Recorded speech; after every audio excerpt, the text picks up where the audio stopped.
race is on. Europe's ambitious energy transition hinges on one critical element: the battery. But the path to a fully electric future is fraught with risk. From lithium to nickel, Europe faces supply chain fragility, environmental concerns, and regulatory hurdles. But innovation and strategic planning could unlock a sustainable future.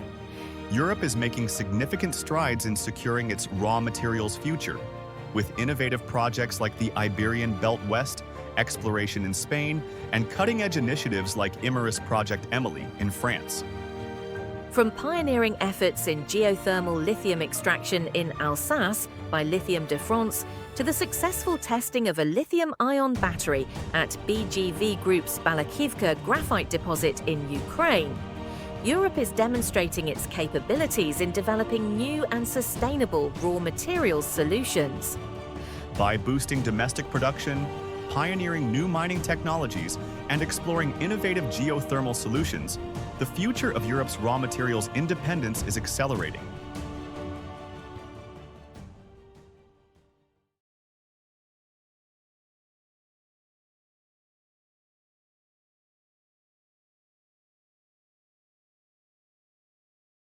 Good afternoon, everyone. I hope everyone's well fed and recharged. If not, we'll make sure that the lithium and the battery session charges you a little bit. Just make sure that you have your jumper cables with you. My name is Kritika Anastasia Bala.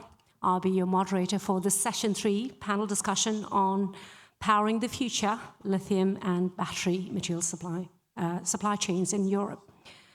So Europe's energy transition has entered a more uncertain, but even more so, a more competitive phase because of high energy costs, aftershocks of war in Ukraine, and the assertive industrial policies abroad have all transformed this decarbonization race for industrial survival, so to speak. And we heard a lot about that this morning from some of our very passionate speakers on how Europe loves to regulate. And I'm sure you're all familiar with this common phrase that goes around where America innovates, China replicates, and Europe loves to regulate.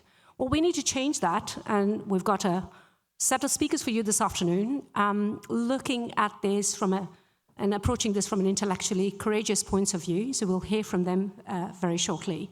But just to set the scene here, when you think about some of the recent developments, and for example, the United States' recent industrial programs, China has continued dominance across clean technology value chains, and Europe's own response through Net Zero Industry Act and emerging clean industry deal, they've all marked a decisive shift. This is far from being just an environmental conversation. This is really becoming about who controls these technologies, the materials, and the manufacturing base of this net zero economy, so to speak. Although I must note that net zero is becoming a bit of a poisonous word these days, at least from where I come from in Britain. It is becoming a little bit of a politically charged word, so to speak. So lithium sits at this heart of this particular net zero context. And it is also the enabler for both electrified mobility and energy storage, which are the twin pillars of Europe's decarbonization strategy. And yet, for all of its ambitions, Europe remains deeply, deeply dependent on the external refining and processing capacity, particularly from Asia. And this leaves a strategic vulnerability that policy alone cannot fix. So this is the backdrop of our discussion today. How can Europe turn its geological promise, the industry know-how, and the regulatory frameworks into a coherent, competitive, and sustainable battery materials ecosystem? All this while confronting the trade-offs between autonomy, environmental limits, and community legitimacy, and more importantly, the global competitiveness. So as I mentioned, this is a largely diverse panel covering both strategic and operational dimensions of Europe's emerging lithium and battery material ecosystem. To make sure that we give you the full depth and coherence from these sessions, it will be divided into 2 focused parts. Part 1 will address the global and strategic context, and this will examine Europe's position in global supply chain, long-term demand trends, and regional opportunities such as the Iberian Peninsula. And then part 2 will focus on project-level innovation and implementation. And this will explore how new mining models, environmental stewardship, and investment frameworks are reshaping Europe's domestic capacity. So our goal here this afternoon is not to exchange optimism, so to speak, but really test assumptions to understand what genuine autonomy would cost, what it requires, and what Europe must confront to achieve this. So let's begin with a wider lens, and it's my pleasure to invite our first speaker, Eric Buisson from IEA, who will open with a global critical minerals outlook for 2025, offering a global baseline against which European positions, its vulnerabilities, and how it can be measured. Eric, the stage is yours.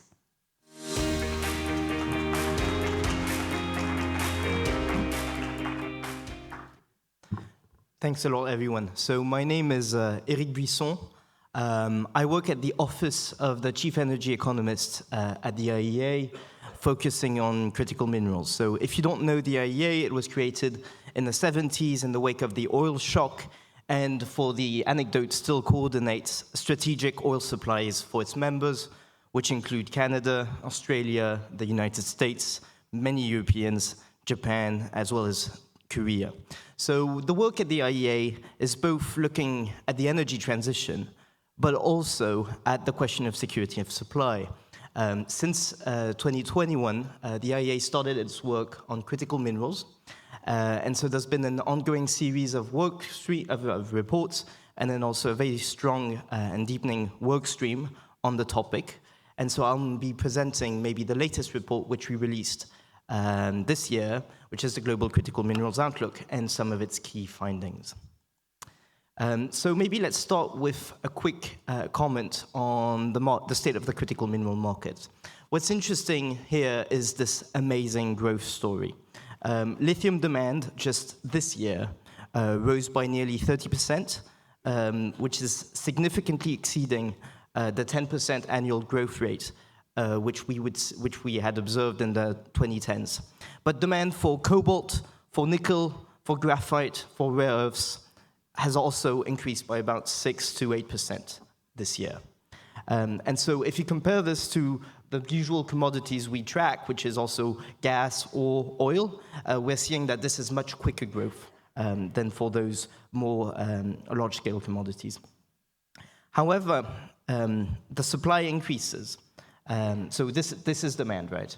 However, if you look at the supply side of the topic, supply has grown just as quick and sometimes quicker. So here, this is the case for lithium, this is the case for cobalt, and this is the case for nickel. And so this very dynamic supply of those minerals, which is good news for the energy transition to some extent, has also helped maintain prices at a relatively low scale. Typically, on the lithium side, there was a peak, but then now prices have fallen back. Now, they're a bit higher than the historical trends, but they're still much lower than at the peak. So on this side, this has direct consequences on the investment side. So there's still strong growth in mining capital expenditure, but things are slowing down a bit. And this is also the case for exploration. So today's low mineral prices are maybe not providing the signals to invest. And projects involving new entrants have particularly been most affected by this uncertainty. Second topic is diversification of supply. In our initial report in 2021, we talked about supply chain concentration. And for us, diversification is the cornerstone for energy security. However, what we saw is that critical minerals are moving kind of in the opposite direction, particularly on the refining and processing side. So here, what we're looking as an indicator is the share of the top 3 suppliers for each commodity, and then so this is an average. So in 2020, when we made the first calculations, on average, we were at about 82% market share for the top 3 producing countries. But things have not gone in the right direction. In 2024, this market share has risen to 86%. Now, what happened?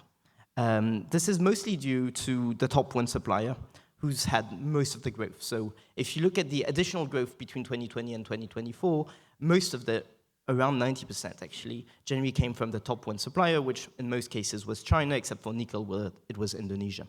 Of course, top two supplier provided a lot of the growth, and then generally top three supplier provided quite a lot of the growth too. But then if you look at other mining jurisdictions, then actually sometimes production actually declined. So typically for lithium, for nickel, and cobalt. And so overall, we're seeing this high level of concentration. Now, in our outlook, we also look at the forward situation, and we look at current projects and where investments are going. And what we're expecting is that there might be a bit more diversification by 2035, so going back down to 83% based on projects right now. But this would barely be better than when we published our original report on supply chain concentration then. A bit on the positive side, our projected, so we look at supply concentration, but then if you're looking at the energy transition, one of the key questions is also, are there enough critical mineral supplies to power the transition in various scenarios? So there's a net zero scenario, but we also look at stated policies. And so here we're looking at the current policy setting. And we're looking at how the balances, the supply and demand balance looks like for nickel, cobalt, and rare earths. And on this side, things are a bit less tight than what we had estimated a few years ago.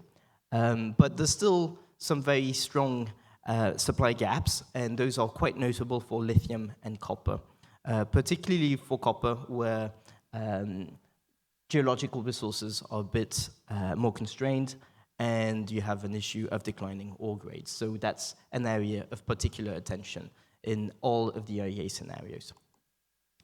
Now, many minerals are well supplied, apart from copper, and then to some extent lithium, but lithium has shown an ability to ramp up a bit better than copper. But this still disguises some major risks arising from the concentration I talked about. So here you can see global demand and supply for lithium, nickel, graphite, and rare earths. What happens if you remove the top one supplier, which is very often China? So here what we're matching is on one side a supply outside of the top one supplier with demand outside of the top one supplier. And here what you're seeing is quite a high level of imbalance. So if for any reason supply from the largest producing country is disrupted, be it from extreme weather, technical failure, but also trade disruptions, the overall market balances become quite uneven for the rest of the world. So that's an area of significant concern. When we prepared this year's outlook, we prepared a couple of deep dives, which I'd like to highlight in this part of the presentation. And so the first one is that this year we expanded our scope to look at a broader set of 20 energy-related minerals. So we went a bit wider than the core minerals for the clean energy transition. So those are minerals which have critical applications in high-tech, AI, robotics, but also aerospace and advanced manufacturing. And what we also observed in the report was that they also have energy applications, both in classical oil and gas sectors, but also in the energy transition too.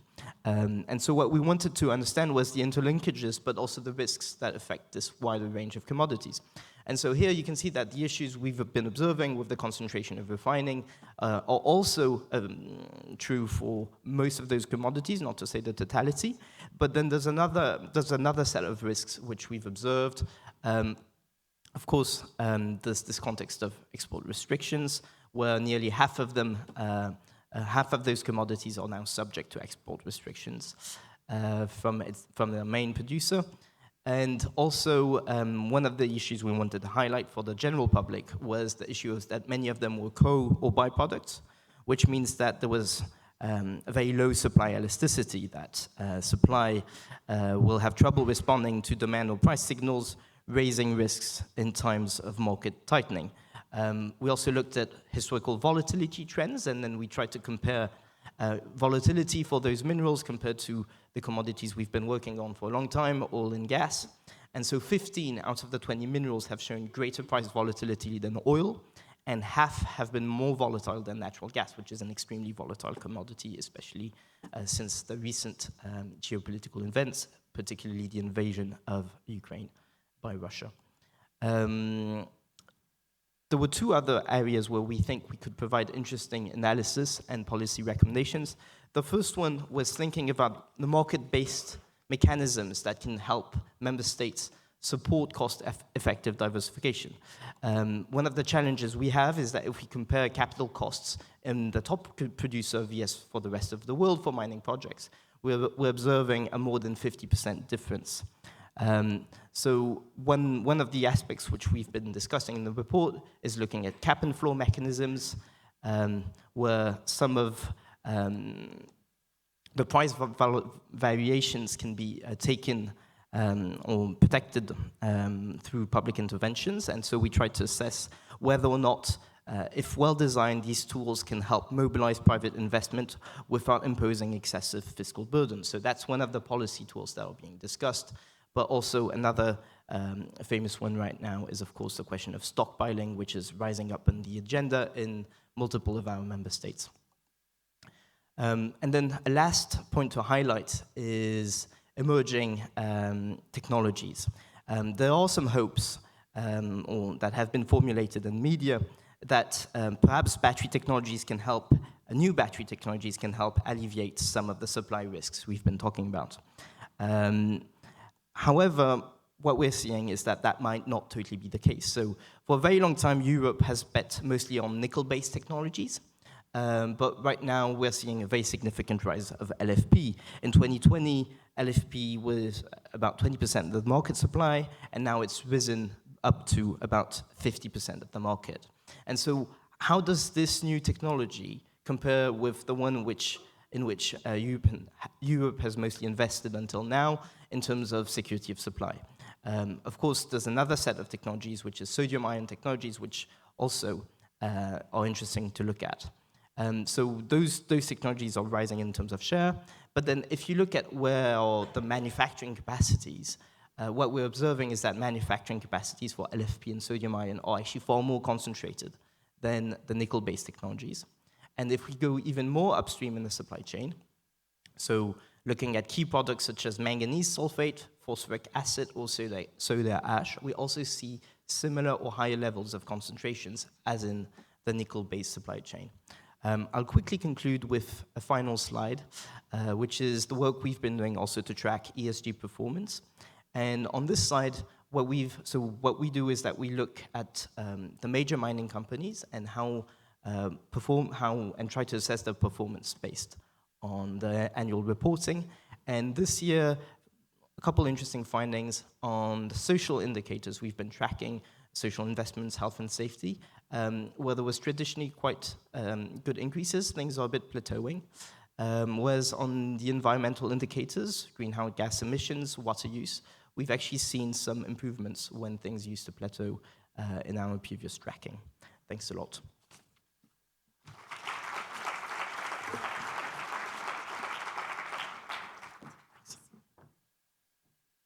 Thank you, Eric. Thank you for setting that stage there and you talked a lot on the supply side. We now will focus a little bit more on the demand side now. So I'd like to welcome Astrid Karamira from the International Lithium Association. She is the Sustainability and Governance Manager, and she's here to talk about lithium demand and challenges between now and 2040. Astrid.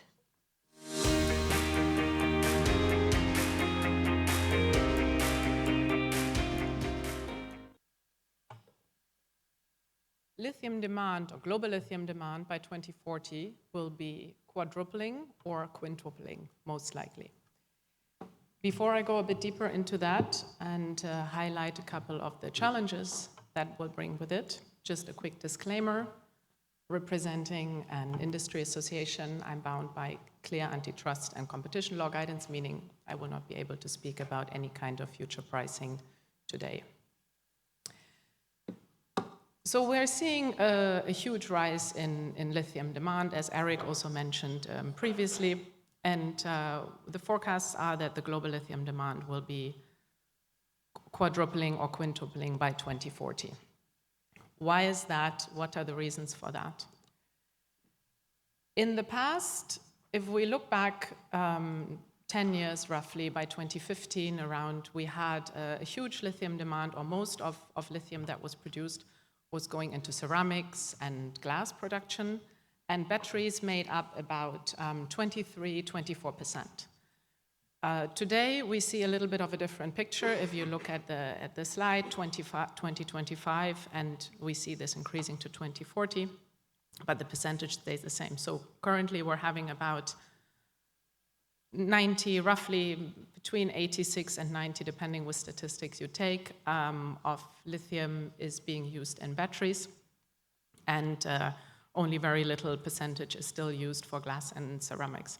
That is not going to change, as you can see on the ones that are kind of diagonal. However, the purple one is the demand that is going to be used for batteries. And there we have a huge increase up to 2040. And one of the reasons also why lithium still is, as Eric mentioned, LFP is becoming again more important. And as we all know, the L in LFP stands for lithium. Therefore, that demand is going to increase massively. And the main reason is the use of batteries, thus electrification. I'd like to take a little step back. How did we get there? So we can see regulatory trends for automobiles over the past years. We currently have about 20 countries to 25 countries who pledged zero emission sales for cars by 2035, 2050. We can add also South Korea to this slide, who just 2 weeks ago announced that by 2035 they will also phase out ICE sales. So obviously, with an increase in demand and such a big change, we also have kind of regulatory challenges that were also, some of them were already mentioned this morning, so I'm not going to go very deep into this, although one topic I'm going to mention a bit more later. Just a quick overview of regulations, legislations we've been seeing to come up over the past 5 years, not even 3-4 years. And I don't want to go into the details, but what I want to show with this slide is that we've seen a lot coming up, and then we've seen counter regulations to the regulations. So, pardon me, especially in the EU, we had the EU battery regulation, the CRMA was mentioned earlier. It was initially launched in 23, it's now being moved to 27. We don't really know what's going to happen with it. I mean, all of the colleagues working in Europe are currently looking at what is happening. And then one point I want to mention, I will talk about this a little later also, and we had Bernard mentioning it this morning also, the classification of lithium salts of 1A. So the European Union is planning to classify lithium salts as 1A, which is highly toxic, which obviously will pose big challenges for the industry. I would like to take 2 minutes to quickly introduce who we are. Who in the room has heard of the International Lithium Association? Fantastic. And thank you, James, for lifting your arm. We don't only have members, but we are also member of other associations, such as Eurometaux or the ICMM. So we are, okay, now I'm facing what previous speakers were facing.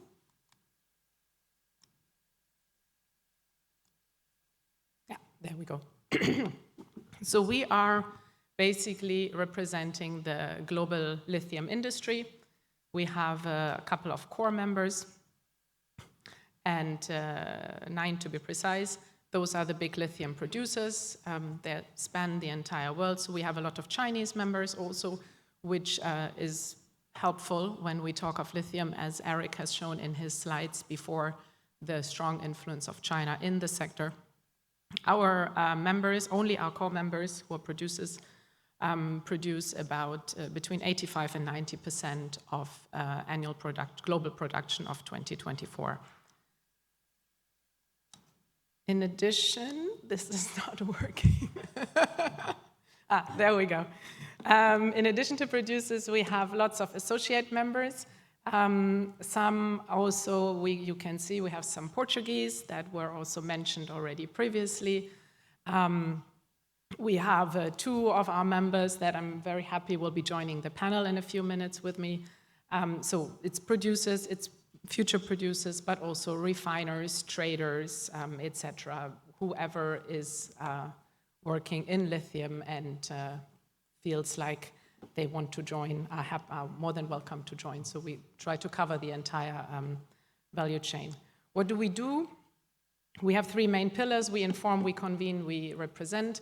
We do a lot of kind of educational work on lithium because we feel there is a lack of knowledge. A lot of people don't really know what lithium is about, what it's used for. We have a quarterly magazine. We just launched last year actually, but this year it's coming more into practice, a product carbon footprint for lithium products. Also carbon was already mentioned in earlier panels here as something that people look at. And this is in so far relevant because it's the first time that there is a particular product carbon footprint guidance for lithium products. This did not exist before. And we see it also being in use now. It's being used by lithium producers, but not only, also we have downstreams. We gave out the stamp. Our first stamp was actually given to a very big OEM that makes EVs only. And so whoever, and who has a refinery, so whoever wants to benchmark their LCA against our carbon footprint guidance is welcome to do that. On the representing side, I would like to, thank you, go back to the lithium classification. Bernard was mentioning earlier in the first panel the decision of REACH, and now that is being revised and thought about again. So the European Chemicals Agency, ECHA's proposal for the European Union in terms of classification of lithium salts, because they are not yet classified, most other minerals are classified already, is category 1A, which is the highest level of toxicity, which obviously would pose a lot of challenges to the industry, especially in Europe. However, there's no global scientific consensus on this, so we see other big partners of Europe, such as the US, such as Australia, Chile, they counteract this. So in March this year, we convened a roundtable of independent experts who concluded that the use evidence to classify it as 1A is actually insufficient, and who recommended that public data, existing data, should be better published, and especially to do additional studies. So recently we launched a species sensitivity distribution project, the SSD, and Immers, I think, is actually a part of it also. And basically the goal of this project is to generate data which will then be provided to regulators and lawmakers to make appropriate legislation. And don't get me wrong, everybody's always bashing on the European Union that we're too regulatory and we're destroying the market with the regulations. In part of that, it's true. However, I think there is also certain standards that we're holding up in the European Union, so that is great. Yet, regulation needs to be appropriate and it needs to be also applicable for industry. Oh, sorry. If you remember 3 things from the last 10 minutes I spoke. 1, the lithium demand is going to be increasing unprecedentedly. We have not seen anything like this before. European legislation is, which I like to call, constantly inconsistent. So things keep changing, which obviously is a problem for competitiveness of the European market. We as ILIA, we do support our members and anybody else in the lithium industry to successfully navigate through this jungle. Thank you.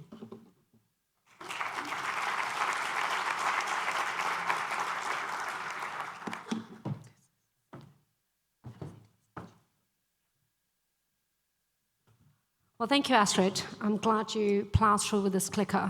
For the next speaker, click harder. Sorry about that. The technology gremlins are always at play, but thank you, Astrid, for this wonderful presentation. And I'm really glad that you moderated the conversation and sort of toned it down on that regulatory bit as well. I think one of the things, commentary that I most hear about on the regulatory bit is often things, as with many things, some things, it's better used as a scalpel than a sledgehammer. So when you sledgehammer it, then it becomes very difficult. When you use it as a scalpel, then I really love the way that you moderated and toned down on that one. So thank you for that. So we had Astrid and Eric talk about and give you the global picture, supply and demand side. We wanted to sort of bring this down a level as we go along this session. So it's now my pleasure to invite Associate Professor Alexandre Lima from the University of Porto, who will be talking and answering the question on why lithium is an opportunity for Portugal and Iberia. Associate Professor Lima.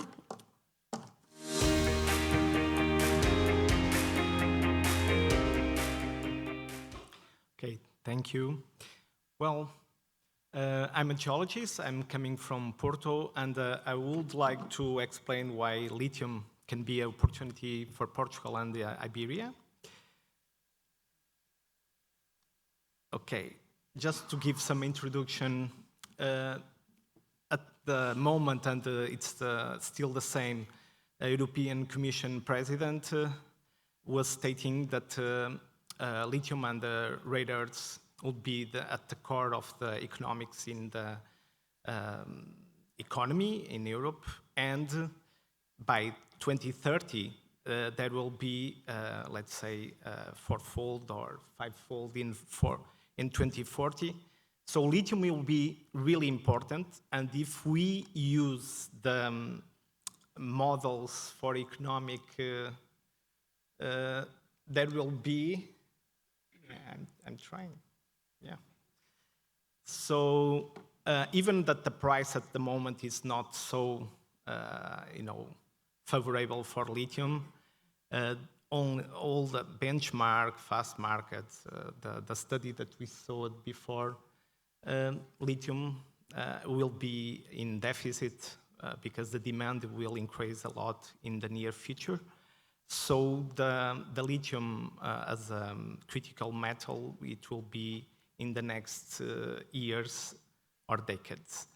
And I will show why Portugal and Iberia play an important role in Europe. And as a geologist, we like very much of maps. I'm trying, really. So I see. So as you can see here, in red color is the kind of rocks, the granites that are rich in phosphorus, that we associate with lithium, magmatic and hydrothermal lithium. As you see in Bohemia, in Czech Republic and Germany, there's some outcrops, but they are much more common in Massif Central and Harmonic and Massif in France, and a little bit, or maybe a lot in Cornwall, but I think that you can see easily that Iberia plays an important role on these magmatic, let's say, outcrops that are favorable for lithium. And I will try to show you this in detail in the next. So Iberia, it's very rich in geotectonic borders that they play a role as, let's say, channels, pathways, but also as traps for these magmatic and hydrothermal systems associated with lithium. And in the right part, you can see in detail some of these lithium pegmatite deposits like Doad in Galicia. You can see some in Portugal that I will talk in detail about Barroso, of course. But we cannot forget other kind of lithium deposits, like, let's say, granitic cupulas that are rich in lithium and hydrothermal systems rich in lithium, as Gemela in Portugal, But last but not least, there are also important deposits related with the metasomatism associated with these systems. The good news for Portugal and Iberia is that they are not in littoral, they are inlands. So these are the areas where we are losing population in Portugal and Spain. We have a lot of increase of population in the littoral, but the inlands, they are losing for decades our population. So this is opportunity that these deposits are inside or inlands. But for something that already someone explained today, this is quite a long way. Exploration, it takes time. And before a mine, you need always to do exploration. So just take a look to these numbers. You know, the first discovery in Barroso, it was in 87, and then first drilling only 80 years later, and then the first mine that was for ceramic and the glass industry interest, it was in 2004. You know, there was already some interest in lithium for batteries in 2010, but the big rush, it was in 2016. And if everything runs well, we're gonna have the first lithium production for batteries in 2027. So you can see how much time it takes to take a mine. And this is really important to explain to the policymakers and politicians. Well, why Barroso is so important in my opinion? It's because they have, you know, very impressive in terms of Europe decametric pegmatites, rich in spodumene, low iron content, and they can achieve far more than 100 megatons of lithium oxide, or, as you know, more than 1% lithium oxide. So we have let's say, we have only a small part that was studied by Savannah and other companies, but we have a lot of potential on this pegmatite field. Well, as academic, we did a lot of, with a consortium with the companies and other geological surveys around Europe. We get advantage from the financial support from Eramin, for instance, for lights, where we start to do some remote sense. And then we take also the financial support from Portuguese, like the Inov Mineral, that was advanced technologies and software for mineral resources that we applied on lithium. We studied also the lithium value chain with the partners that you can see here. And we did a lot of, let's say, developments. But the main one is this one, H2020 project that was GreenPeg. It was almost 5 years of research. Whoop. And in this case, we studied from remote sense to very, ground-based exploration tools that were used and, let's say, validated. And we formed an expert network that is available on the web page that we have on the GreenPeg web page now, that you can have 2 steps. The ones for the experts, they go directly for the second one, but the ones that are starting on lithium pegmatites, they can ask us for the step 1. And I believe so much that, of course, Portugal and Spain, they have so much potential for lithium deposits that I helped to form this startup that is based mainly from former students from University of Porto. They will give a presentation. It will be the last presentation of tomorrow, so you can have more details about them. But it's supported in training different tools in Portugal for develop more the exploration for lithium. Well, and I promised that I will tell also that it's important to talk about other kind of deposits, not only lithium pegmatites. We have also the granitic cupulas, like the ones that I explained, examples in Archmel and others in Iberia, but we need to take a look to the lithium deposits from metasomatism. The classic example is the one that was studied and, let's say, explored in Spain, that is the Val de Flores near Cáceres. We have a lot of potential on these around Portugal and Spain. We need to do this exploration in the near future. And I take the last slide just to invite you to come to Porto next year. We have the first IAGOD in Portugal Congress, where you can have scientific teams related to lithium, and maybe most important and quite practical, we're going to have some field trips related with Archmela, that is a granitic cupola with magmatic and hydrothermal lithium mineralizations, and also the examples of lithium deposits, lithium pegmatites from Portugal and Spain. And thank you for your attention. Yeah.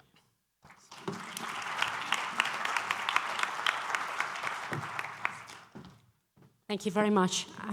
And clearly you can see here we've got someone from the IEA, we've got Industry Association, we've got academic here, and we've got a very interesting speaker who will come on stage right now, Sam Houston, who has spent a lot of time in project development and has looked at delivery challenges across the battery value chain. Again, he will add a slightly different perspective to the already wonderfully made points here by our first group of panelists. Sam will bookend this part one. And I hope you'll have some questions ready for our panelists, because we'll take a round of questions just after Sam.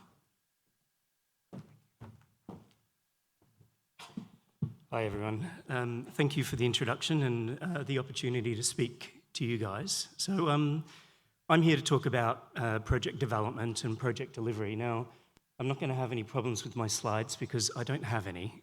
So I'm a pretty late addition to the agenda, so excuse me for that, but I'll try and keep things interesting in any case. But so I'm Sam Houston. I'm the founder of Strategist Solutions. I kind of call myself a recovering global mining executive. I left Rio Tinto at the beginning of last year, and that was my second executive role with a global mining company. And my focus has always been on development and delivery of major and mega projects. I've worked in infrastructure, oil and gas, mining and metals, and I've worked all over the world. So I've got experience in delivering projects in every continent except for Antarctica. So I still need to tick that one off the list at some point. I also work as an executive and a team coach, and I think that's really important because what I see from development and delivery of big projects, and this is very much the case in mining and metals industry, is that I think there's quite a lack of mega project leadership that's available. So we talk about skills shortages and issues with actual capability and capacity to be able to deliver these projects. But I really think one of the biggest gaps is in that kind of senior leadership capacity within mining and metals. In terms of pitfalls, so Kurika kind of gave me a little bit of guidance on what to cover today, and I didn't want to make things sound too negative today. You know, we have lots of examples of projects that are delivered really well. You know, there's investor confidence needs to be pretty high when we're talking about delivering projects in our industry, because we do have a lot of examples of where we've been super successful. So I want to preface it with that. But there are a number of different things that I've seen in my career, particularly when I do a lot of governance reviews and assurance and those kinds of things on big investments. And I would say that one of the key things that I see is a real misalignment between ambition of companies and their capability.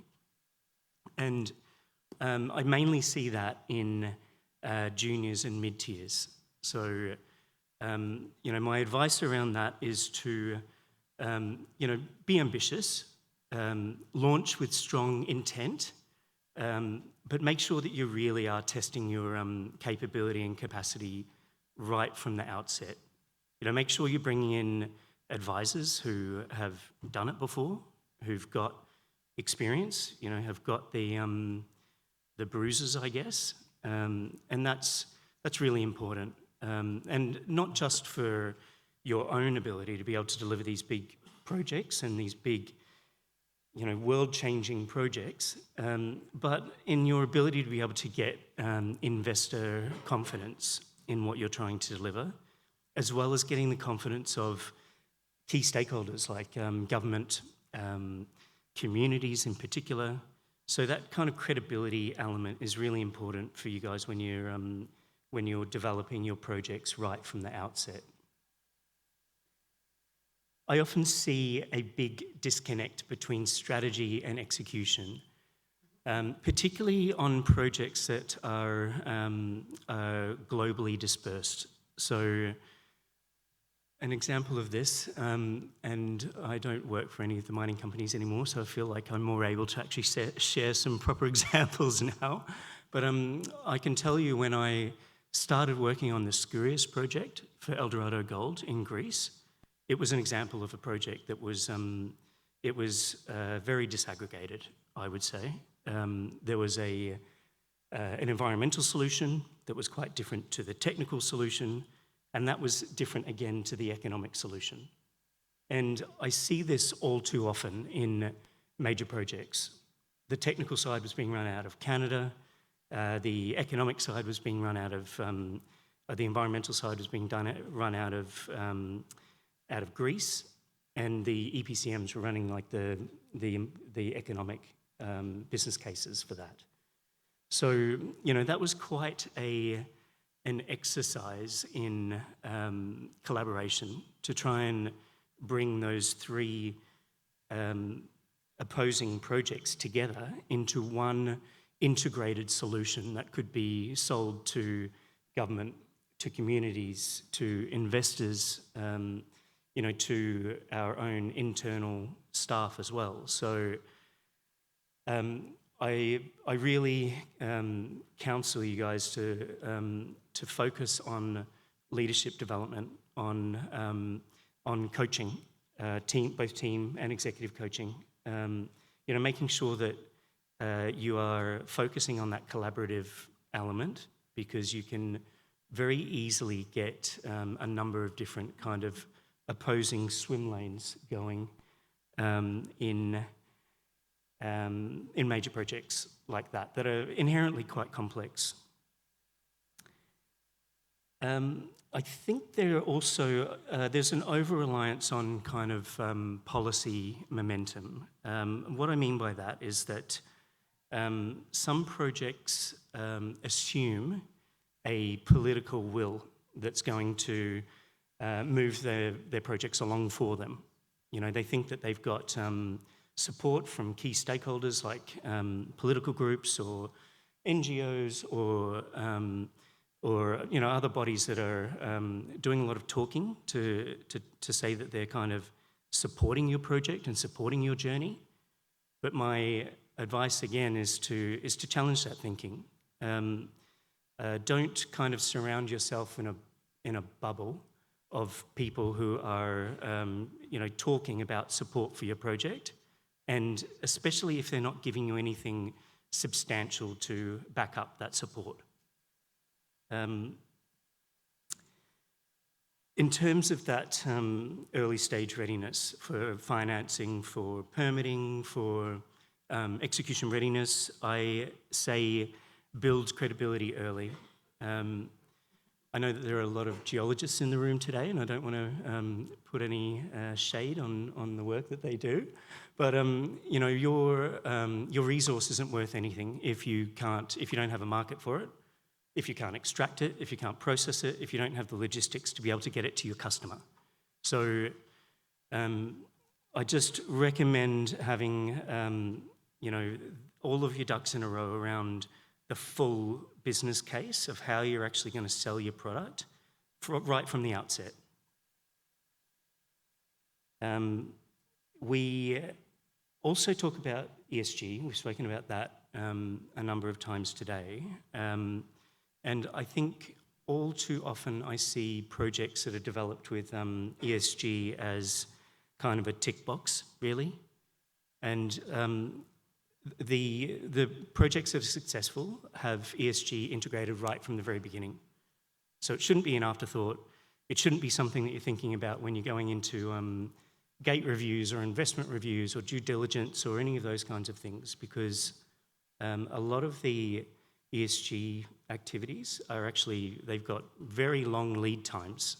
So bring in some people who really know what they're talking about from that perspective so that you're not losing time when you get to important inflection points in your development and your delivery of your projects. This has been brought up a number of times today as well, but like really strengthen the partnerships that you have with the local delivery ecosystems. SMEs can be your friend.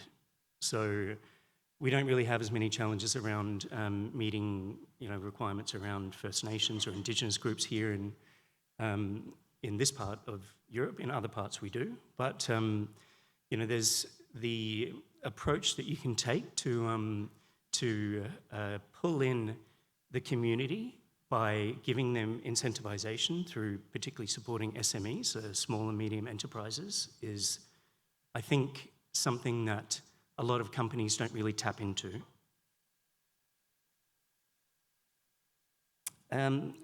We've already talked about navigating the regulatory frameworks here in Europe, and I think I echo a number of what other people have said already, and that's that we should be proud of the EU wanting to protect our environment and protect our communities and be sustainable and resilient around any industry that we're trying to develop here in the EU. I think that it is a bit of a paradox because obviously the environmental and social standards that we have in Europe are obviously a potential delivery bottleneck, but they also, I think, give a competitive advantage. And I think obviously we should keep working towards making those work for Europeans and for our customers, whether they're in Europe or elsewhere. But I would say that we have to plan to meet the requirements that we have at the moment while we're in parallel making improvements to the processes and to the frameworks that we have here. So, you know, be optimistic about the changes that we can make in those areas, but I think recognize that we have to plan for what we have. I guess to finish up with, I just want to talk about transparency, and I think, you know, in all of the different kind of elements that I've spoken about in the last 10 minutes, the important piece is to be transparent and use transparency as a risk mitigator. So don't be scared to kind of like, you know, open your books up and share the position that you're in. You'd be surprised who's willing to help when you are being transparent, and that can come from competitors, from customers, from government, from communities, all of those key stakeholders, and particularly your own employees. So if you can be transparent, I think that goes a long way to help you get through those really tricky inflection points that you have in development and delivery. Yeah, so I think that was kind of what I wanted to cover today. Thank you for your time, and enjoy the rest of the conference.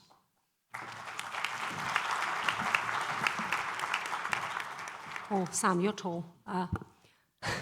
Thank you. Thank you for bringing the people element to this conversation, because that was really nice to bring that people element to this conversation. We covered a whole host of things here.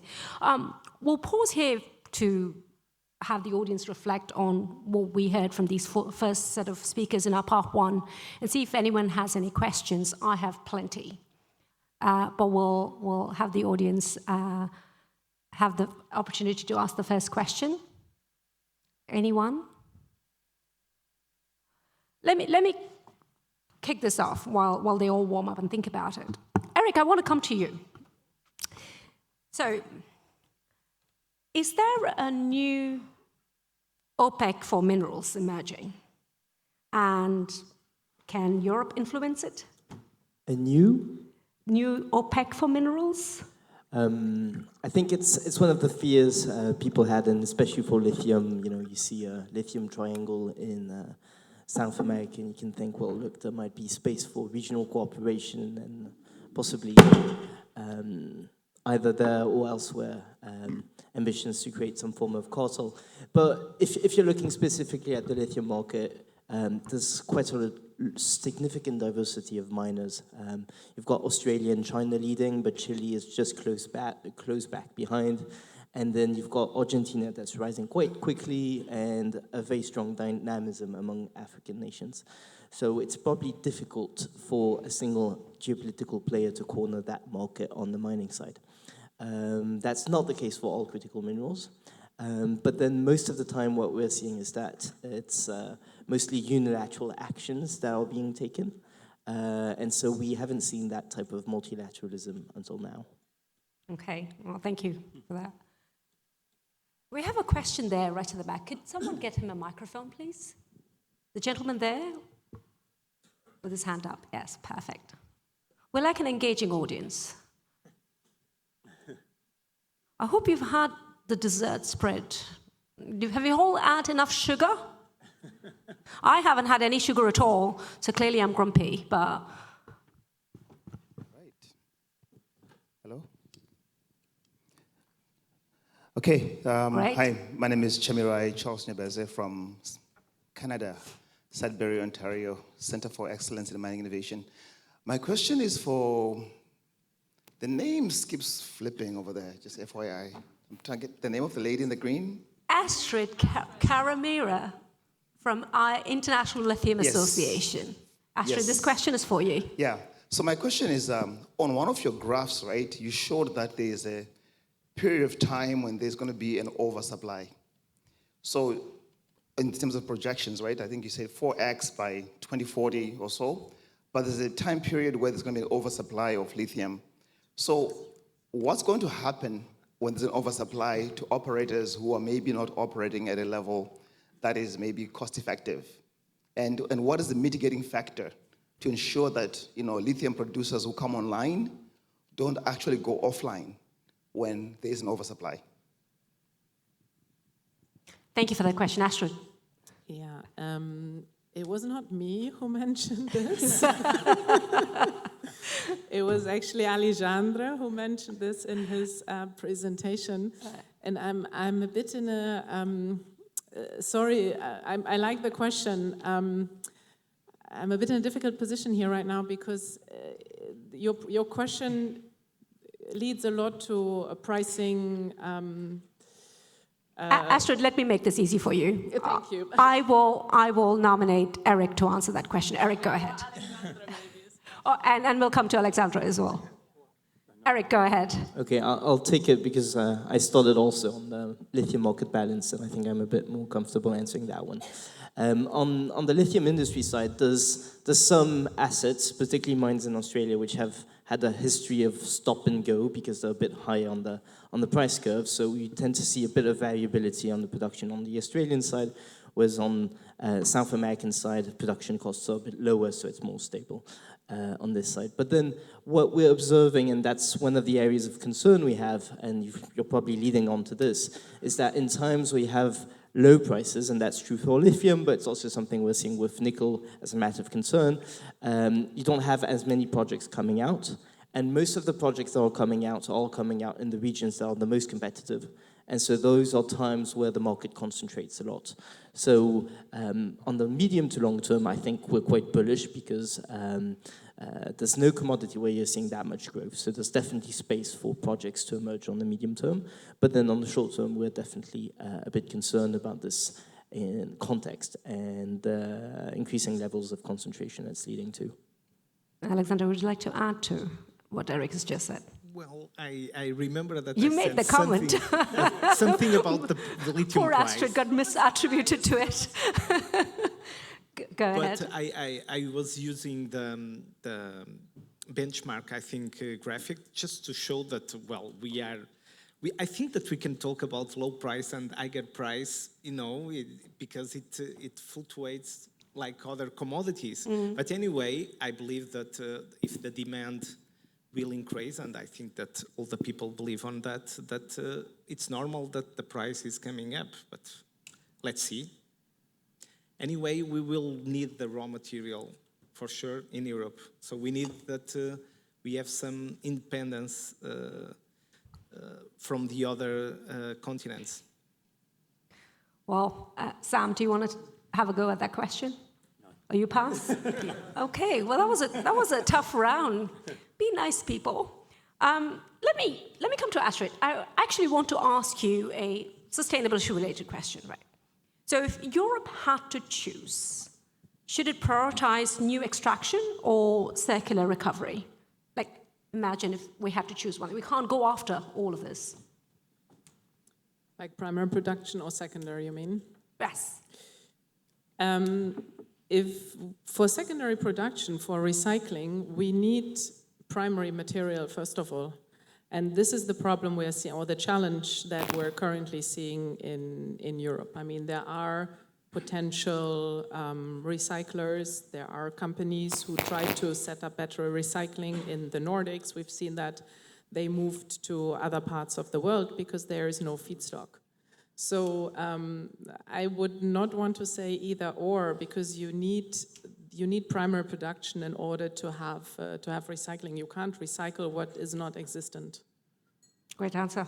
And obviously you can always like import the feedstock for your recycling plant from somewhere else, but then again, that does not help your case, I think. Correct. Yeah, I agree. Any other questions around the room? I have a question for Sam. Sam, when you are thinking about, and you spoke a lot from your experience, how can early stage ventures improve the readiness for financing, permitting, and all of that long-term execution successes? Have you got any thoughts around that particular issue? Yeah, absolutely. Look, I think we've seen a lot of examples in Europe where big global mining companies in particular, some of them from the same place I'm from, have come into Europe and with a lot of, I think, ego, and they've come in with very little care, I think, around the local cultures and the local approach to projects. So I think that kind of very bullish attitude has really kind of had a really negative impact on a lot of the big projects that we've seen floundering a lot in Europe. So I would say, first of all, it's delivering projects in difficult environments that are maybe close to population centres, that are environmentally sensitive areas. It requires a lot of patience. It requires empathy. They're very human endeavours, these big projects. We are doing them to advance our humanity.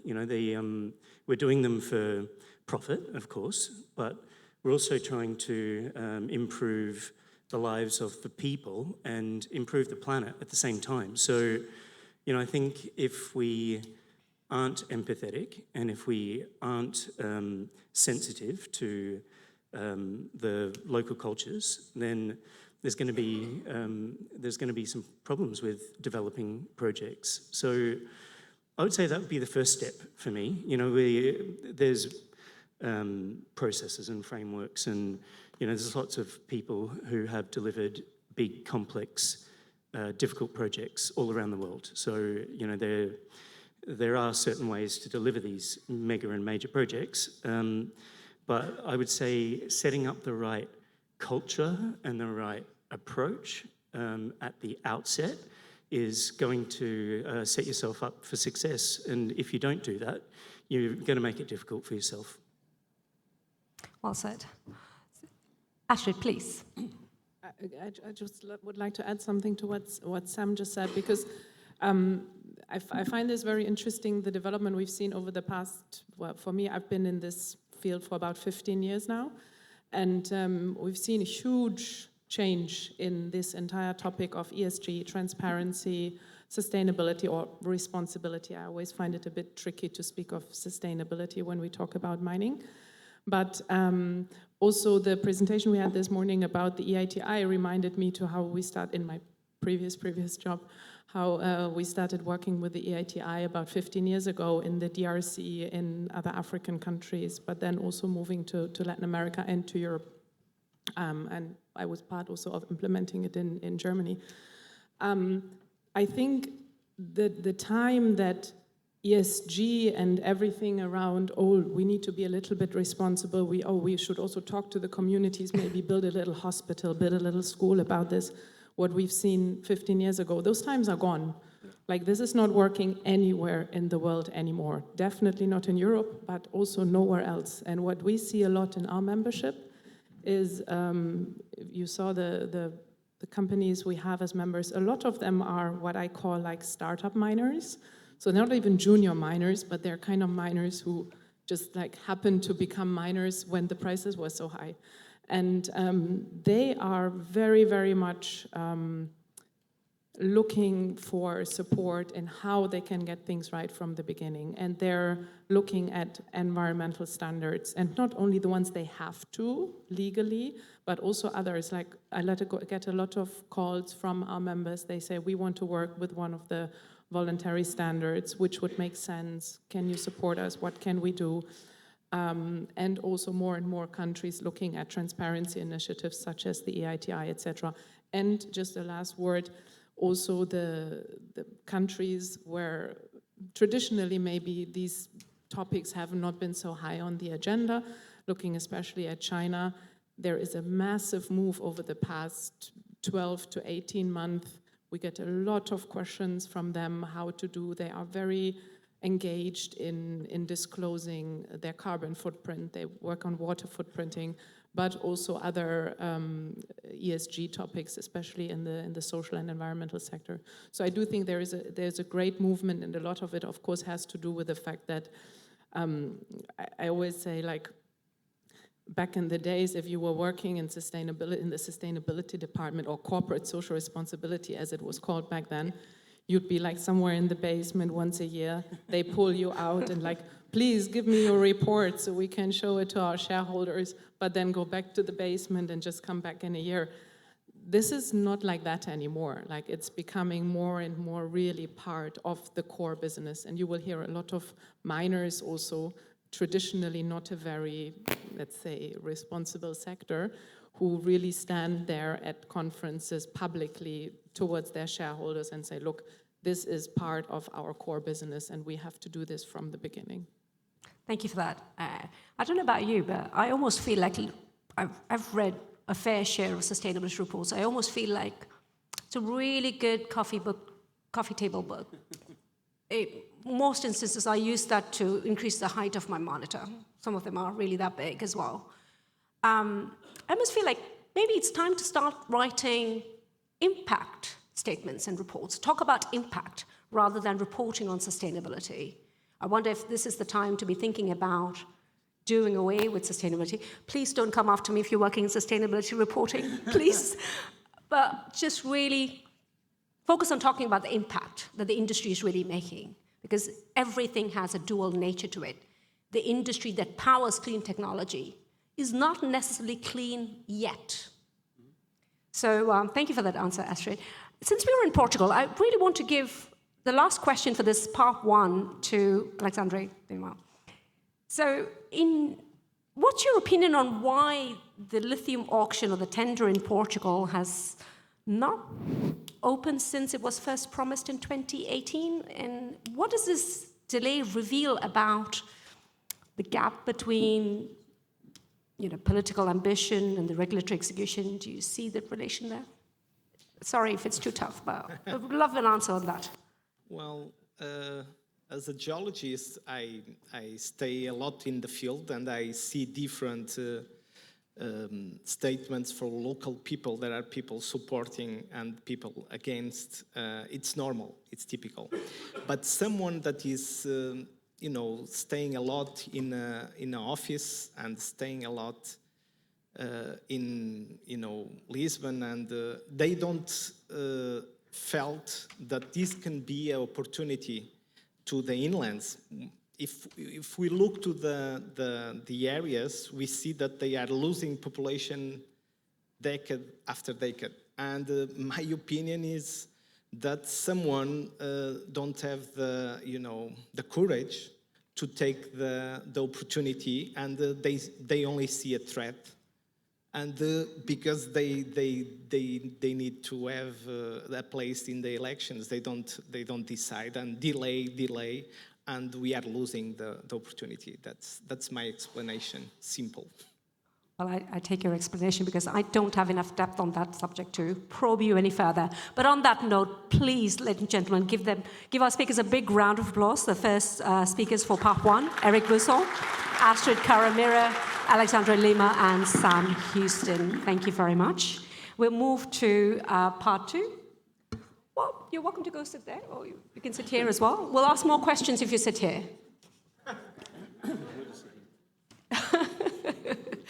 Go ahead. You can leave the stage. Get off these hot lights.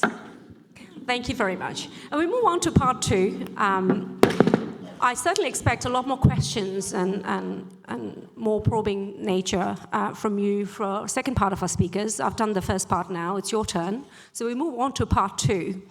And to kick us off for part two, may I please welcome David Hoekstra, who will talk about the lithium in legacy landscape, and he's going to talk a lot more about water than we have spoken so far about lithium.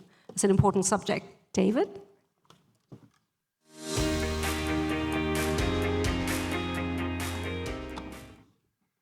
Not quite as tall as Sam. So I think first I want to thank Kritika for the sequence of this, because what I talk about, I think, really builds on what we've heard before. So this is more of a case study that we're going to talk about. And I was involved in this project right early on, developing this project to go forward into permitting. My background is I'm a civil engineer, working in mine water resources for a few more decades than I care to mention. So, it works. The project is Kings Mountain, and it is in North Carolina, USA. And a lot of times when we think of the mining industry in the USA, we're thinking of the arid deserts of the Southwest or the Chilean high mountains. The challenges we ran into at Kings Mountain are very similar to what we've talked about before. Legacy facilities, limited space, right in the middle of the town of Kings Mountain, infrastructure, and of course, well-regulated water resources. So this is an old legacy mine.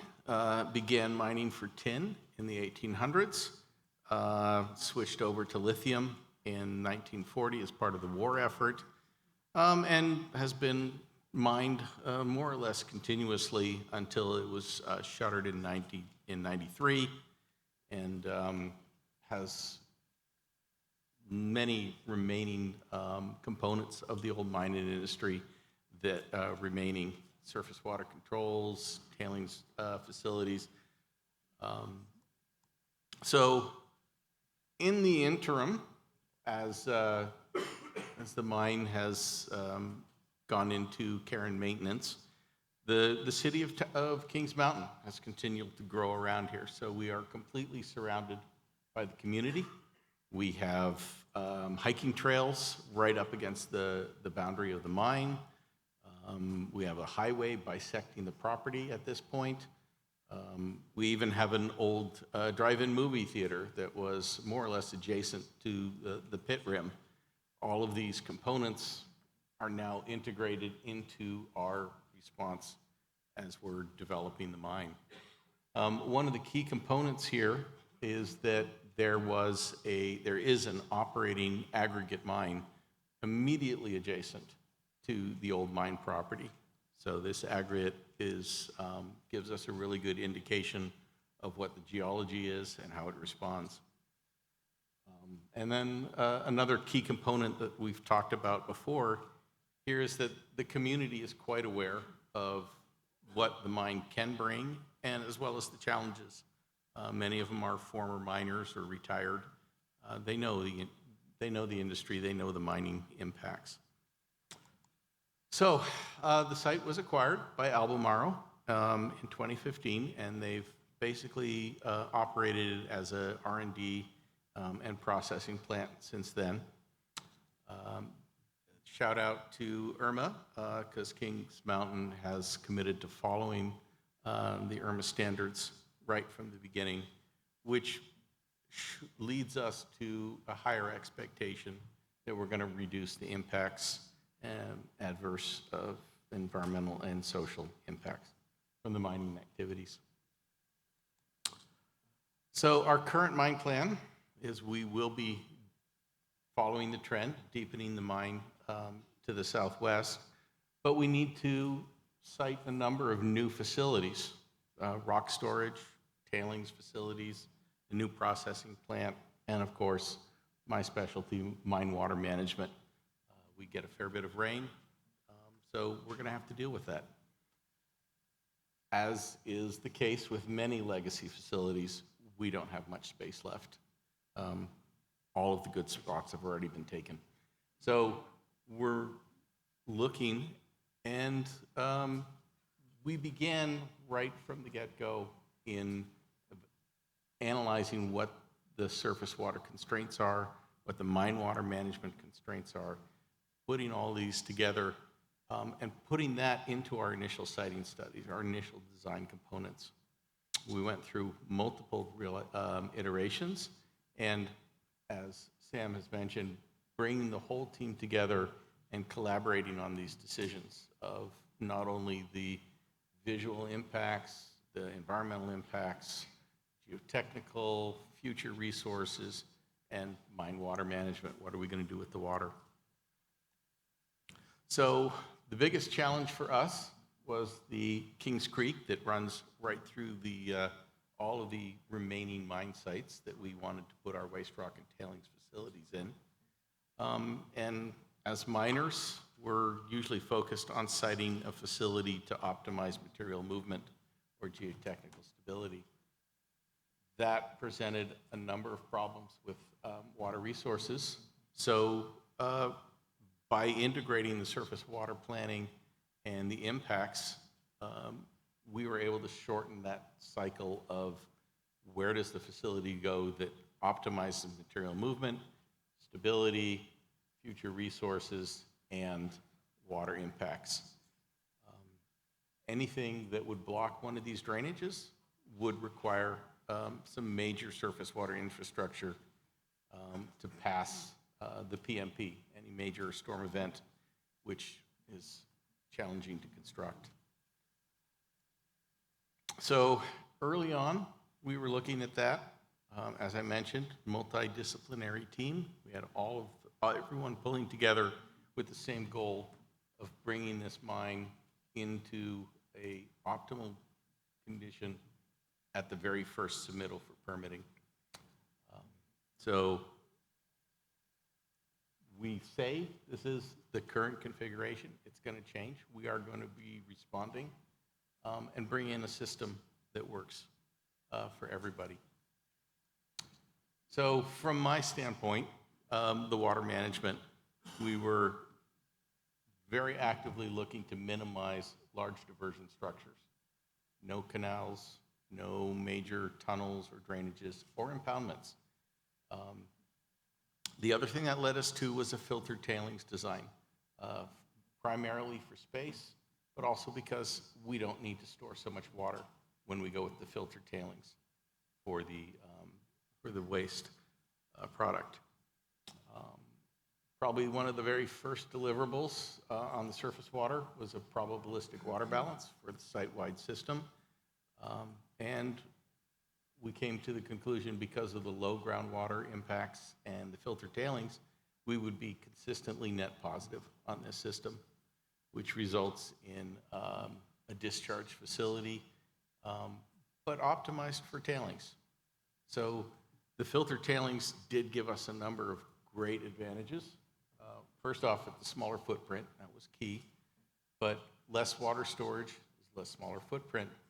And that also opened us up for conveyor and truck transport, which became quite key when we ended up moving the tailings facility off-site. So the tailings are taken over an old mica feldspar quarry down the road. We will be loading them, conveyor loading onto highway trucks, shipping it 4 kilometers down the road, and all the tailings are placed there. With the filtered tailings, we don't have to worry about transporting nearly as much water back. The other advantage that we came across in this synergistic approach was the quarry adjacent to us is mining similar geologic structures. And we'll be transferring some of the waste rock over to the aggregate quarry for sale as commercial aggregate. So that's a win-win solution. We are reducing our waste rock storage, and they're getting an aggregate product that they can turn over to the market immediately. We also had to deal with the pit lake. We had about 5 million cubes of water in a 50-meter deep legacy pit lake. That has to be removed in order for us to continue mining. The water quality in the pit was good enough that we were able to discharge it, but we're going to still be treating it. It's the right thing to do, just to be sure. It's an old pit lake, and it's going to produce some odors when we end up pulling it out. So we'll be treating it for mostly odor control, but also just in case.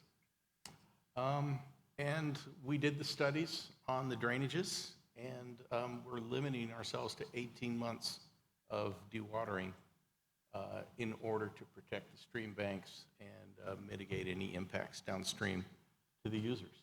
So again, we're trying to look at the whole integrated thing and anticipate the problems that are going to come up to us.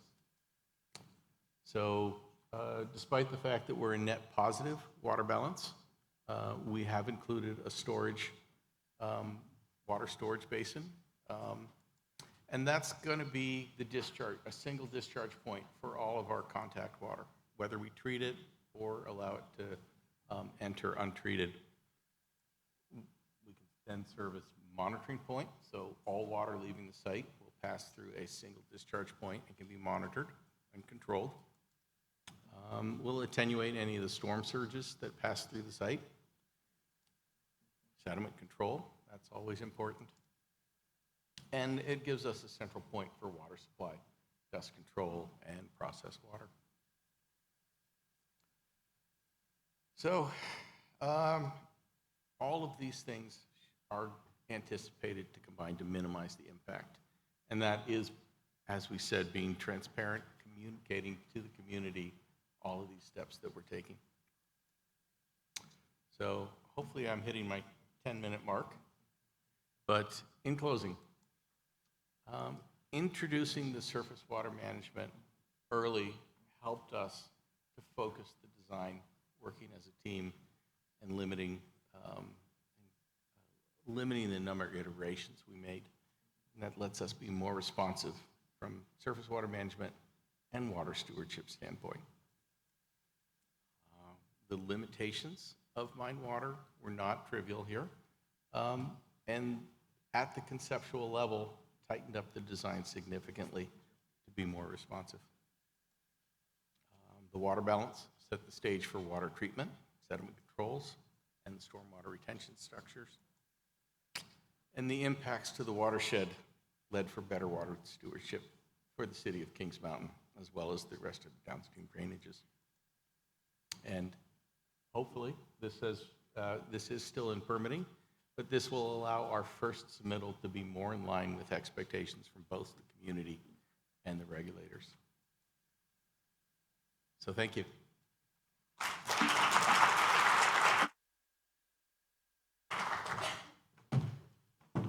David, thank you very much for that.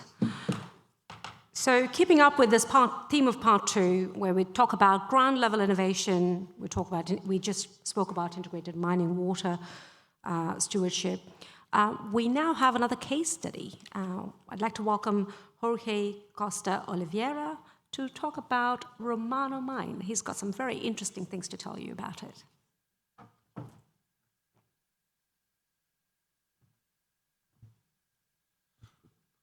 Ladies and gentlemen, first of all, thank you to the organizers for inviting us. I'm here to talk to you about a project that is not usually talked about. We are quite discreet at European level. It's not such an interesting project. We're not going to drain any lake. We're going to do extraction of hard rock, lithium and other minerals, and we're going to do the whole processing. We probably are not good at math, but from our calculations, to simply extract ore and build in a concentrator and then sell lithium concentrate, as some of our competitors aim to do, is spending 150 to 170 million euros when the price per ton of lithium concentrate is at 700 euros. So I will be the first one to congratulate whoever can make money on that. We could not see the genius inherent to that, so our calculations tells us that we need to do the whole 9 yards, from mine to product. And this is basically the project that we have. It's an ambitious project. The first problem that we faced is a problem that anyone that wants to operate in Europe will find. I mean, even the gigantic Rio Tinto found that in Serbia. Local people want to be very well assured that their quality of life is not harmed and that whatever amount of investment and jobs that you create, that is going to be done in conjunction with a way of creating a mine that is as sustainable and green as possible.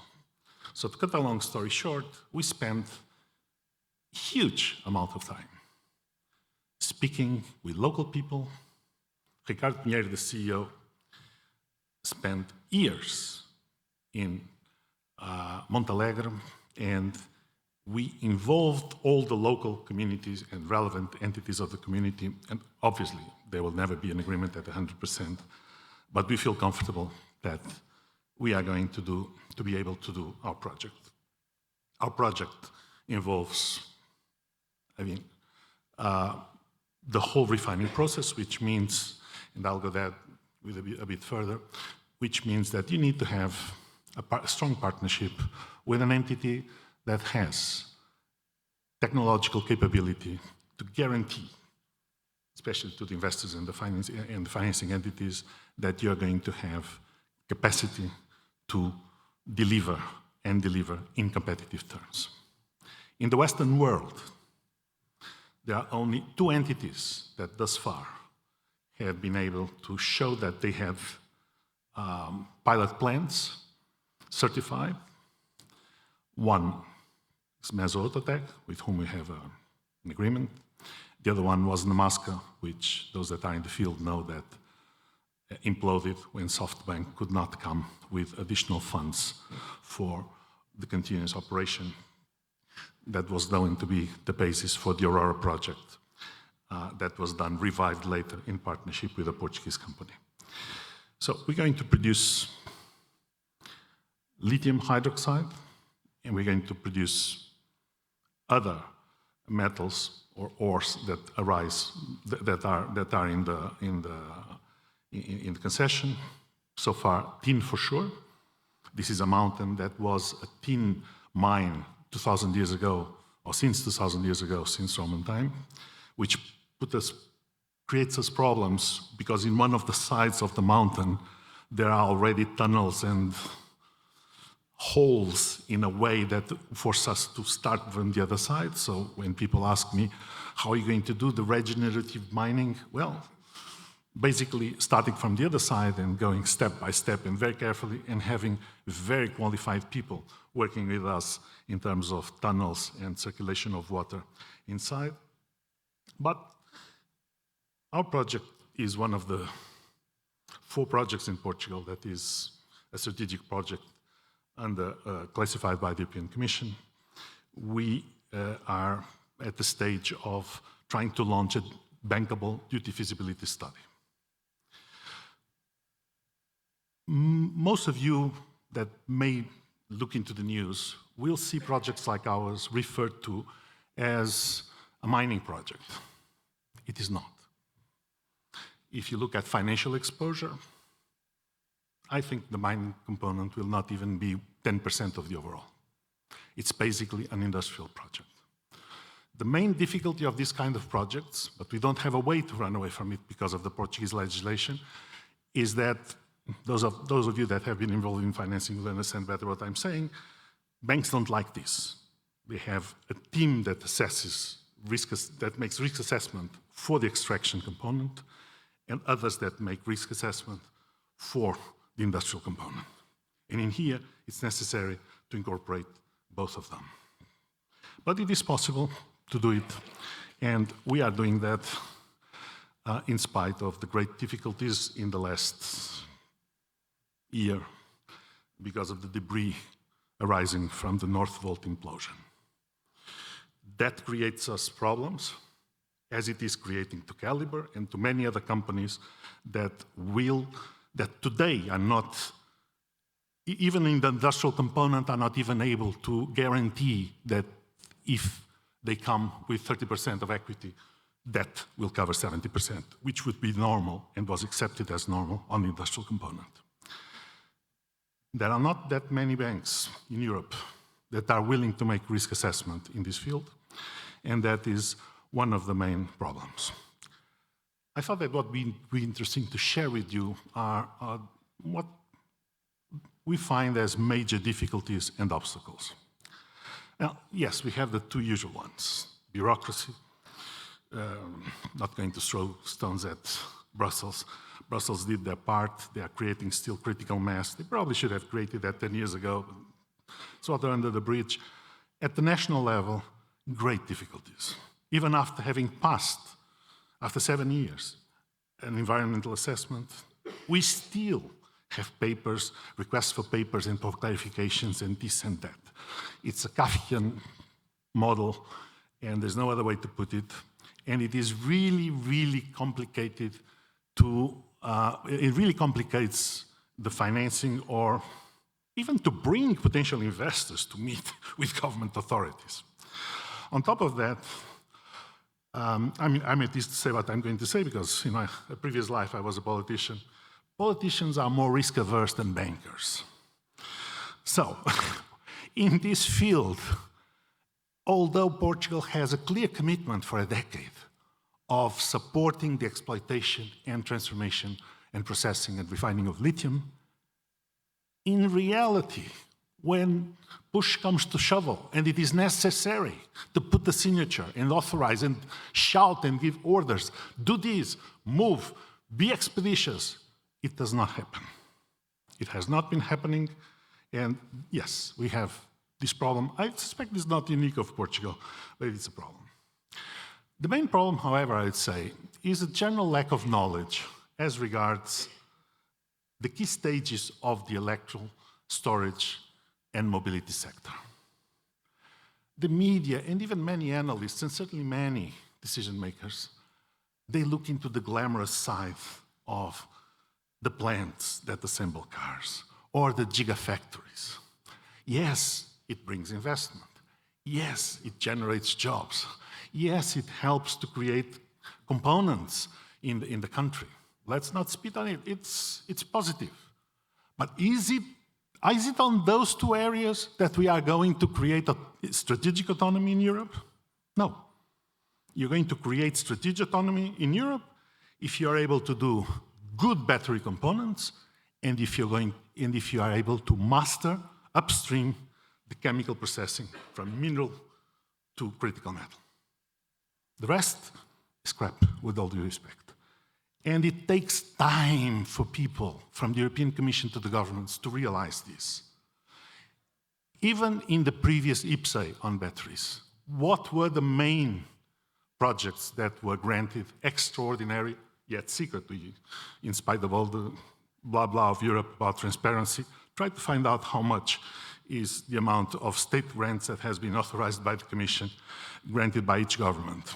You know it, for instance, in the case of Tesla, or one or two that are listed companies, because they need to disclose it, because it is materially valuable information for the investors. For all the other cases, you don't know.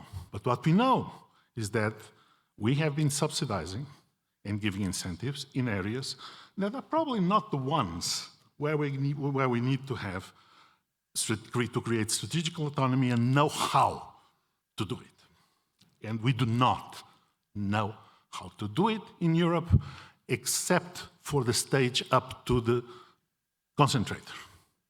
Mesototech has capability, theoretical, to go beyond that, but it still needs to have one project completed. The European Investment Banks finances them, as it will finance us, but at the end of the day, this is a major problem that exists, and we need to be open-minded, because in terms of risk assessment, the investors, and especially the investors of the off-takers that we have, are not going to finance projects if they are not sure that there is unquestionable technical capability to deliver mature quality product. This is a very, very serious matter. And if you look in the area of lithium, if you look to the two major off-takers in Europe, which are German companies, I will not mention their names, but those that are in the sector certainly know them, we are seeing LOIs and pre-binding agreements, but we know that they are safeguarding their supply from Chinese companies, which are the only ones that really make currently their banks easy of mind. This is a very big problem. And this is the reason why, most likely, I would say, after China, most likely the coming entity that is going to dominate this sector is going to be Saudi Arabia. It's not going to be Europe. It's going to be someone that can set up quick mechanisms to safeguard, to take at heart the risks of the investors and the financiers. This is a very important issue that is not being paid proper attention. Now, this can be overcome by creating another IPCEI for Critical Raw Materials Act, for the Critical Raw Materials area. And this has been spoken in the last years, in the same manner as we have critical raw materials for, the IPCEI for the batteries. But the reality is it has not appeared yet. It is necessary, and that IPCEI must cover not only the mining component, but the whole chemical processing component as well.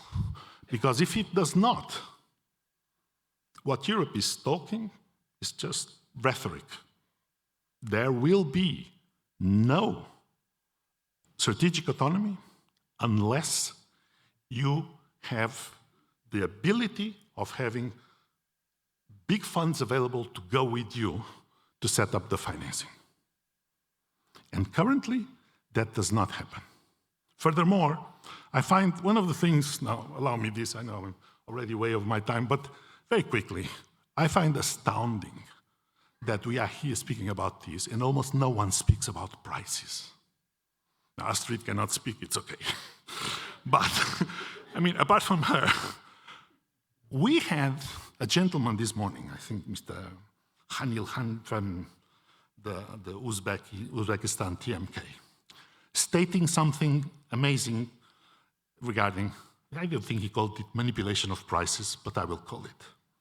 We have estimates that lithium, the demand is growing 4, 5, 6 times.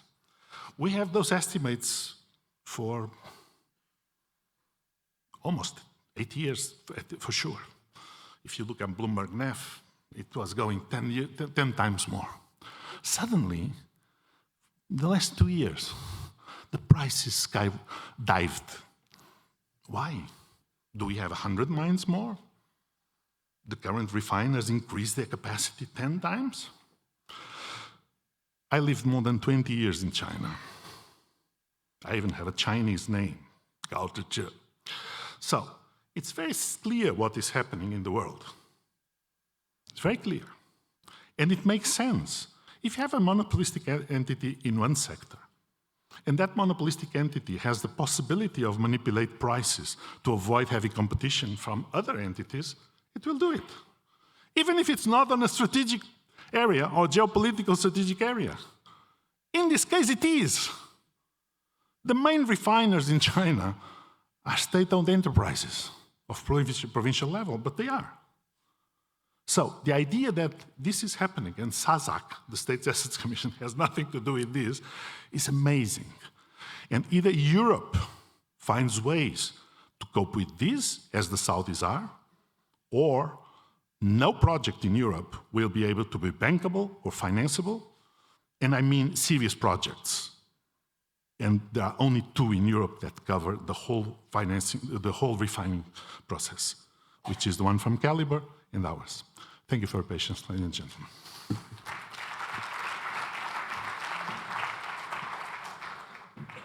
Thank you very much for that passionate delivery. Quick quiz here, just to make sure that you're paying attention and not having a coffee slump. What mine were we talking about? What was the name of the mine that Jorge Costa Oliveira was talking about? Very good. Good afternoon, people. Time for our next speaker.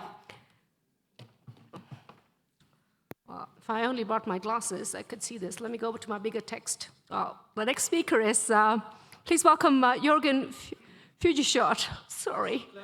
I'm so sorry. Oh, he's going to talk about the Bover lithium deposit.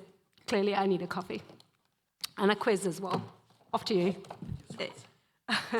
Cheers. Okay, cool. Click a little bit harder. Okay, I will try. Okay, thank you. Hi, everybody.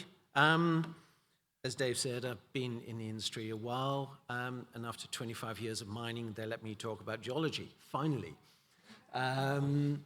First of all, as Sam said, it's important to acknowledge your people. I'd like to thank the Emily team, Owen, Patrick, Benjamin, and Ellison, and the AMC people, Mark and Justin, for assisting me with the resource for Project Emily. Right. It's a question I've been asked many times. Imerys, what's Imerys? Okay, in the gold, lead, silver, zinc, mining world, Imerys is not well known. It's a minerals company. So it mines the things you can see on the right, and the lucite, calcium carbonate, feldspar, standard stuff, graphite that people are interested in, diatomous earth, which filters the beer and genetic fluids, bentonite for sealing things. The odd one out here is lithium in the middle of that matrix, which is actually, in the case of Beauvoir, is contained inside the mica.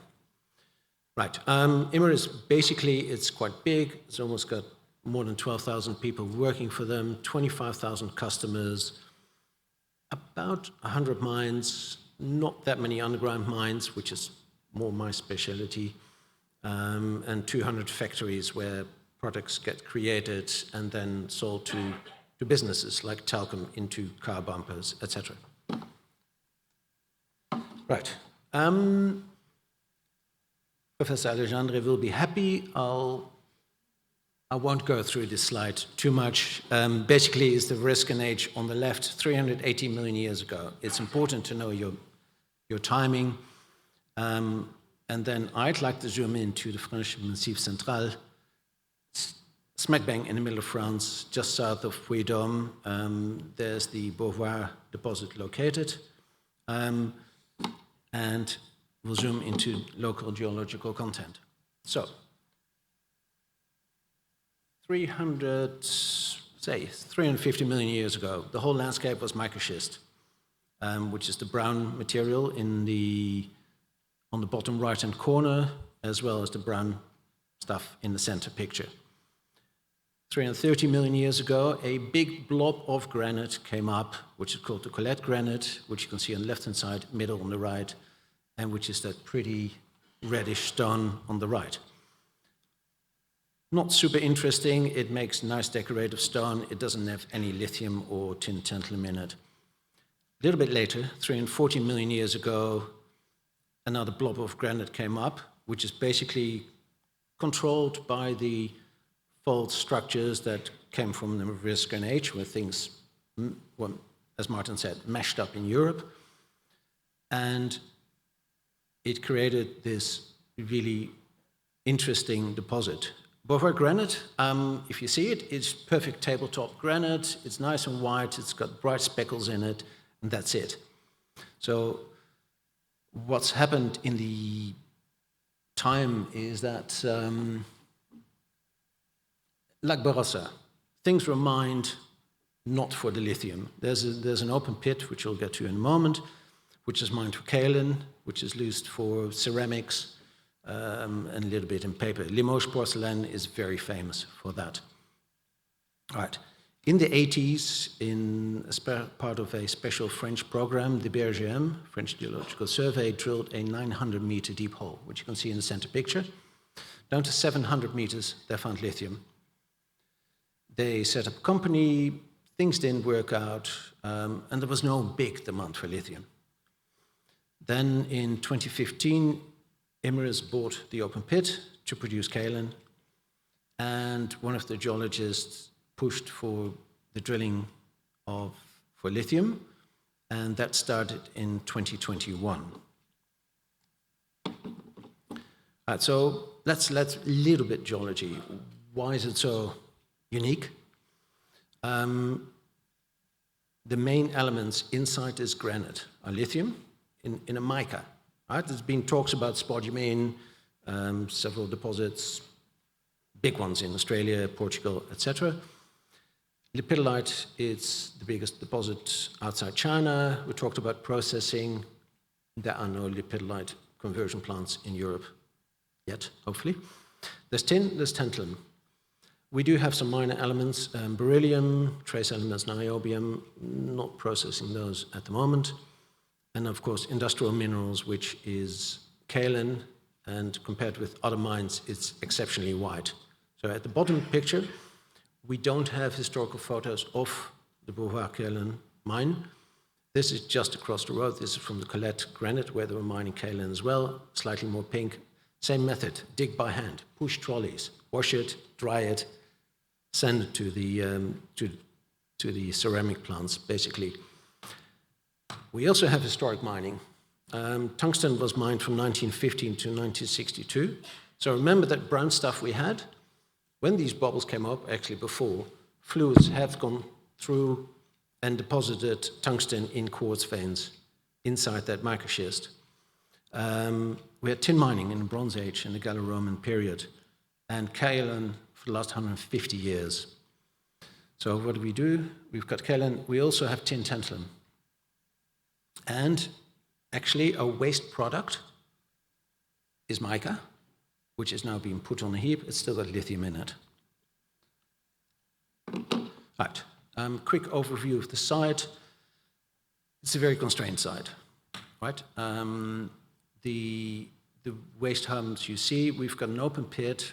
It's got low production, 130,000 tons per year. About 30,000, 35,000 tons of kaolin is being produced, plus another ton of tin tantalum concentrate. The production plant is in the top of the picture. You'll see several stockpiles because we need to keep everything on site.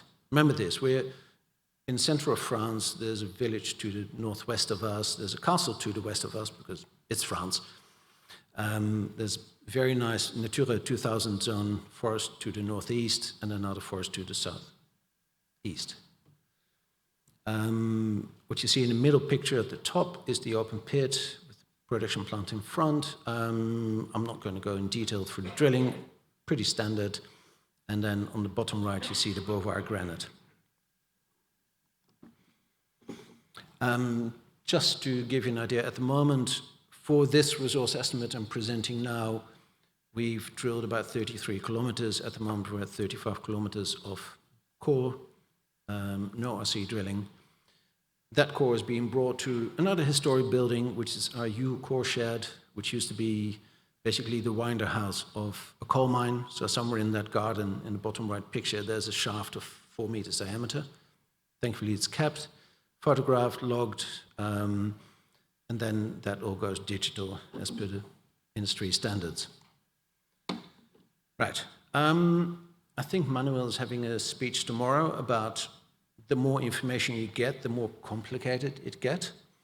We did the initial phase. We had a nice big block of granite, high-grade zone, low-grade zone. Then we started working out questions like, why do we have these zones? We started to look at the drill holes again. And as Alejandro said, we've got metasomatosis, which is chemical change of the rock by the hydrothermal fluids. So in case of Sinevec, that's their friend, not in our case. It's where the lithium disappears, lipid-like change into muscovite, and we have some places, like the green zones basically on that picture, where the feldspar turns into quartz with certain effects of that. But the biggest part of the deposit is still the nice white Beauvoir granite, and we're using several methods to determine this model. There's televiewer data, which down each hole, so we get structures from that. We do logging. We analyze every 4 meters of core, and we've just scanned 18 kilometers of with hyperspectral technology. We are analyzing that, relearning the model. I think we're 80–90% there. Just together with one of my ex-colleagues from SRK, we've been developing a structural model to get a better understanding of the ore body genesis, why the grades are controlled. So on the bottom left, you see that these breccias where things have moved, sealed together, but they're also related to kaolinization. So the soft stuff we've got on the surface where the granite is turned into mushy stuff, sometimes we find it 200 meters deep, which is not that good if you want to develop an underground mine. So this is still work in progress. We're working on. Sorry, I'm racing because I can see the timer going down. Resource development overview. So started in 2021. The top blob, I've used the French scale of the Eiffel Tower. Phase 1 drilling is basically 300 meters deep, which gave us the model on the top right. That was around 100 million, 160 million tons of inferred resources at 0.9% lithium oxide. Cut-off grade 0.5. Then we started drilling deeper. Our deepest hole is 600 meters deep, still ended in nice Beauvoir granite, concentrating more on the south part of what you see here with one of those big structures running through it. And you can see the same colors where it's nice and red. Those grades are up to 1.4%. That spot, bottom right-hand corner, is still open at depth, and it's open to 2 sides. So we're still working on that while we're doing the technical studies, which I'm not talking about now. So at the moment, with the resources, with the drilling that we finished at the end of 2023, we've got 200 million tons of indicated, 160 million tons of inferred, which should provide a few years of mining. Right, I think Martin or somebody else mentioned the UNFC categories. This is my attempt to mesh the things that geologists and miners know more about, which are the standard, hey, it's unclassified, inferred, indicated, etc. Here's a PEA, preliminary economic assessment, scoping study, etc. Together with the UNFC, because I did a presentation on this, it took me 3 hours to understand this diagram. So I've put in, so please, I know there are people far better here to understand UNFC. This is my attempt. There's a big disclaimer which is provided to me on the right-hand side. It's like fitting a round peg in a square hole, but it gives you a bit of an understanding what UNFC does. Oh, by the way, we're a strategic project, EU strategic project at the moment, as well as a French national project. Right, geologist work is never done, and we need to be practical. So what are we doing at the moment? We're doing a phase 4 drilling. We've got a drill program from 25 to 27. We are doing a geotechnical drilling for a mine design. We do variability drilling, close space, to work out what these geysers are doing, what effect has it made. And we'd like to have measured resources, like everybody.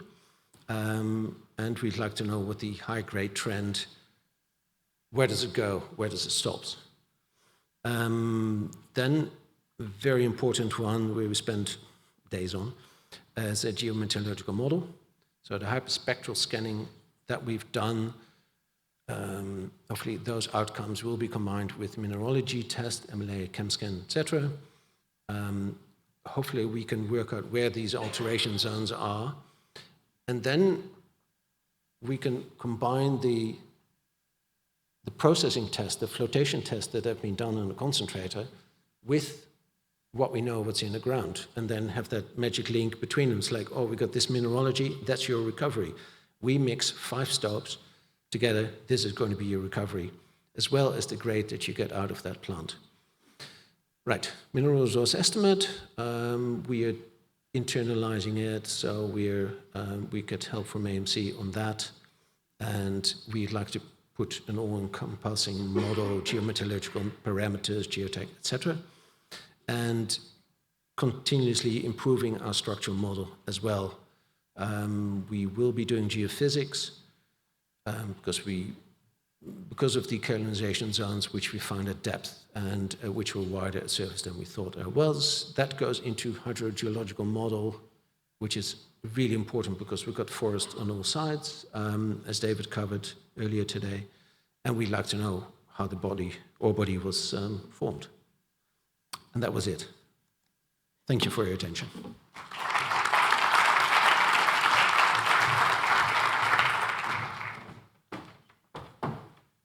Thank you very much. Thank you very much for that wonderful presentation. We have our penultimate speaker here. We've got a couple of more presentations. So may I please invite Romain Melon, Scientific Director for Lithium de France. We are staying in France for now.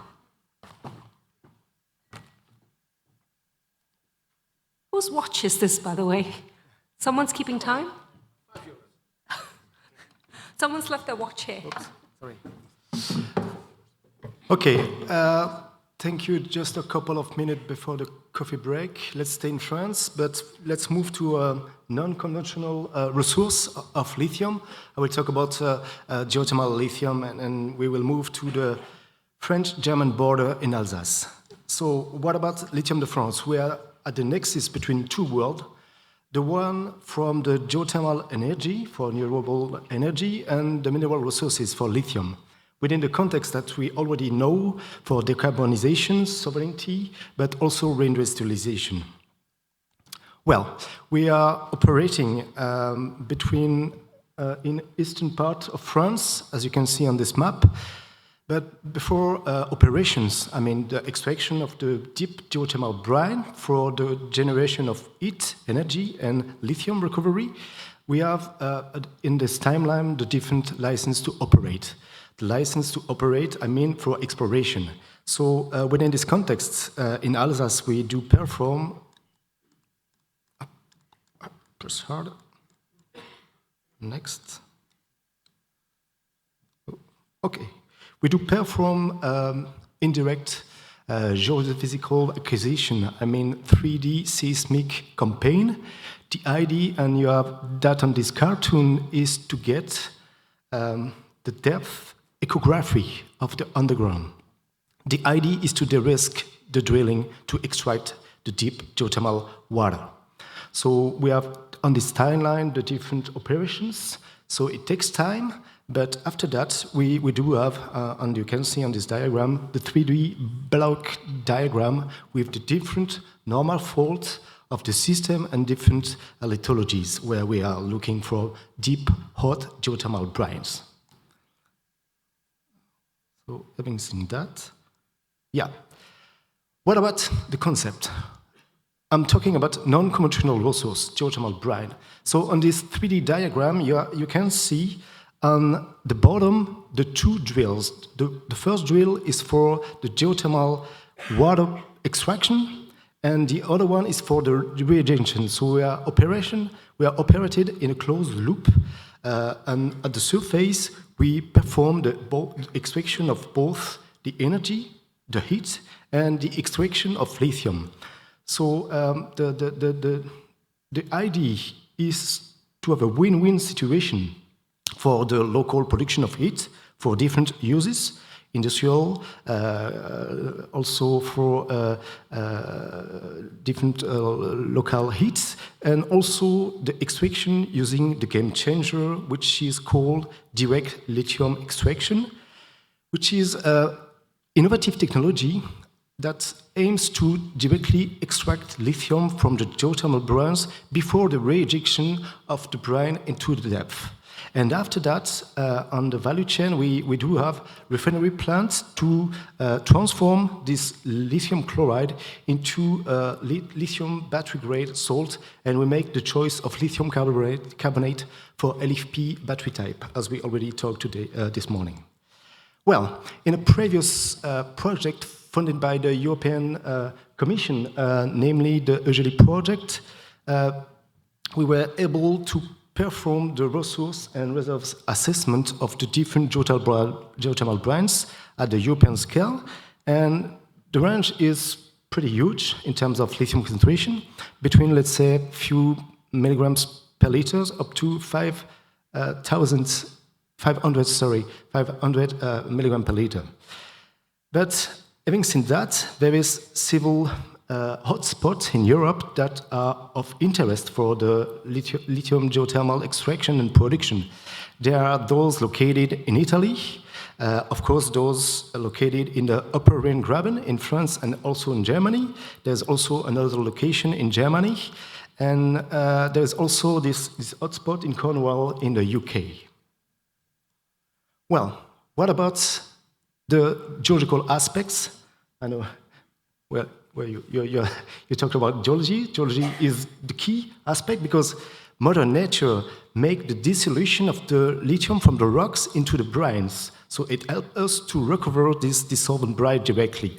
What is the geological context? We have this special graben between France and Germany with the local normal fault that you can see between the Fossé Rhénan, the Vosges area, and the Black Forest in the east.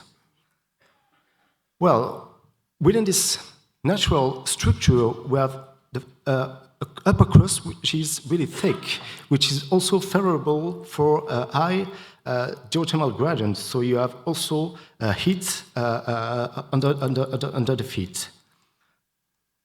So let's go back very quickly about our short history. We are a young startup company set up in 2020. And there is also key milestone from our recent history in terms of financing, in terms of operations.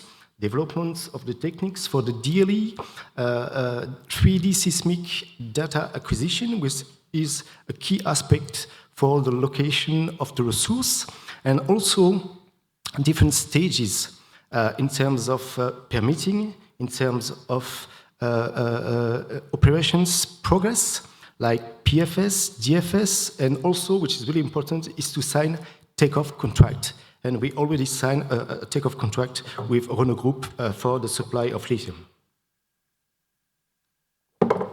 Well, if we look forward, what is our roadmap? So you will see that we'll start very soon, in the next coming week, the drilling in Alsace for the two first well. And the first sale of it is planned for 2027, and the first sale of lithium is planned for 2028. In terms of volume, for lithium, we are talking about 27,000 tons of lithium carbonate equivalent. It's about 1/3 of the lithium demand for France at horizon 2031. So it's significant. Well, that brings me to the end of my presentation. I did it very shortly, just to focus on the main key messages. Of course, we are facing a lot of challenges and issues in terms of ecological, economic, and sovereignty, but it's a good way to develop a very strong geothermal lithium industry ecosystem between France and Germany as well. And there is different ways to move forward in terms of drivers of growth. I mean, technological developments in terms of innovation, technical challenge for the innovation of the DLE process itself. I won't talk about the recycling sector, but it's really a key aspect as well. But first, we have to produce locally before recycling, as you're told. All within the Critical Raw Material Act. That's the panorama. Plus, we have to talk about standardization, which is a good way for quality, safety of the products, and also for sustainability, but more or less responsible mining concept. I will finish just to say that it's very important for the ecosystem to strengthen collaboration between the public and the private sector to promote, to develop research, development, and innovation for geosciences, for lithium geothermal. Last but not least, this is a view of the site in northern Alsace in June this year, before the summer break, and how it will look like very soon, probably early March or something like that, with the rig and the different plants that you can see for the geothermal lithium extraction and the cogeneration of energy and lithium. Thank you so much for your attention.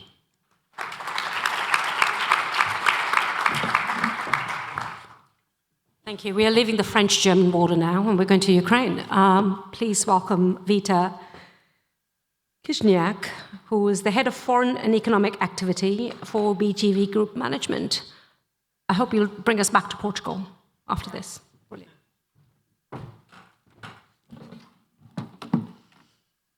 Good afternoon, everyone. I will try to be pretty short on my presentation as we are running out of time. So it's actually, when we talk about batteries, all attention is mostly linked to lithium, nickel, and a lot of other elements, but we often forget about graphite, which is one of the biggest parts in terms of the volume in the lithium-ion batteries, actually. So, first to start with, I would like to draw your attention that, yes, as for now, for up to 90% of the world's processed anode material still comes from China. So we believe that BGV Group and our project could become a good support for the supply chain and value for the battery production in Europe. So first of all, probably I would say a couple words about our group. So BGV Group is well known in Ukraine as the company which is concentrated in different investment areas, but critical raw materials mining is one of our key sectors. and we hold several licenses in this area. So I would be talking about graphite. For more information, we will be glad to share it at our stand. Who is interested, also like beryllium and rare earth projects. But graphite is one of my key babies and the most advanced one at the present moment. So here you can see the location of our project. So you see graphite. The orange ones are located in the central part of Ukraine. It's Kirovograd region. It is a very well-developed mining region. It's historically mining one with experienced personnel and very good, which is probably not that common for Europe, but very good expectations from the local communities. We have social agreements and high expectations as for their re-establishing mining operations in the region nowadays. So first of all, I would like to link your attention to our key milestones of the project, which we are proud of. We are not only concentrated to produce the graphite concentrate, but also going to downstream to spherical purified graphite and active anode material. So by now, we already tested our pouch cells and battery prototypes with different technologies of SPG, selecting the most favorable ones, like going the green way. And also this year, we were selected as the strategic project for the European Union, the graphite one. And we are now actively cooperating with the European Commission as for potential financing strategies and cooperation with future off-takers and strategic partners. We also, this year, in the Ukrainian Recovery Conference, we signed the letter of intent with EBRD for also cooperation in this project. We also have a non-binding yet, taking into account our situation in Ukraine, agreement with a large player in the market for 20% of our future graphite concentrate. And we also cooperate with local Ukraine Invest company, which is also supports largely critical raw materials project. And we hope to refunding of 30%, up to 30% of capex in our project. Then, if having just a short general overview of the project, the basis scenario of our project is production of 50,000 tons of graphite concentrate per year. Life of mine is 24 years, but this is the basic life of mine because the deposit is quite bigger than what we are working with now. And the second stage of the project is 19,000 tons of the spherical purified graphite for anodes production. So here in this project, we always were intended mainly on the European Union market, on the Europe. Therefore, we developed our project in accordance with international standards. So our resource approved by NI 43101. We passed through preliminary economic assessment, pre-feasibility study, and now we are in technical economic assessment stage according to the national standard. To be capable to get all the national improvements for construction. Here, for technology development, we cooperated with German companies. On the plan, I believe this company is well known in battery circles, and therefore our technology, we believe, is quite green. We used all the EU-certified reagents and all the best possible treatments for our water. Here, so when if talking about the scale of the deposit, the current deposit license we are working with, we started with 45 million tons by international standards, but the total deposit explored according to the national standard is 185 million tons of the total reserves and huge forecast resources up to 500 million tons. So again, going to the location, it's well-developed industrial region, good logistics and connections to the EU border with the delivery possibilities of the product delivery. Here is the short summary of all the stages we reached by now. So at the moment, we have the pre-feasibility study. We started the feasibility study, accomplished basic engineering, performed pilot tests for both a concentrator plant, with the high-quality graphite concentrate. It ranges between 95 and 97% of the total graphitic carbon in the product, depending on the customer requirements. And we also tested the pilot plant for the spherical purified graphite. So, as for the timeline of the project, we have a small gap between launch of the concentrator plant and spherical purified graphite. It's 2 years. So we are launching the concentrator plant by the end of the 2028 and reaching the full capacity in 2029, the next year. And in 2 years, we are going to the SPG production based on our concentrate.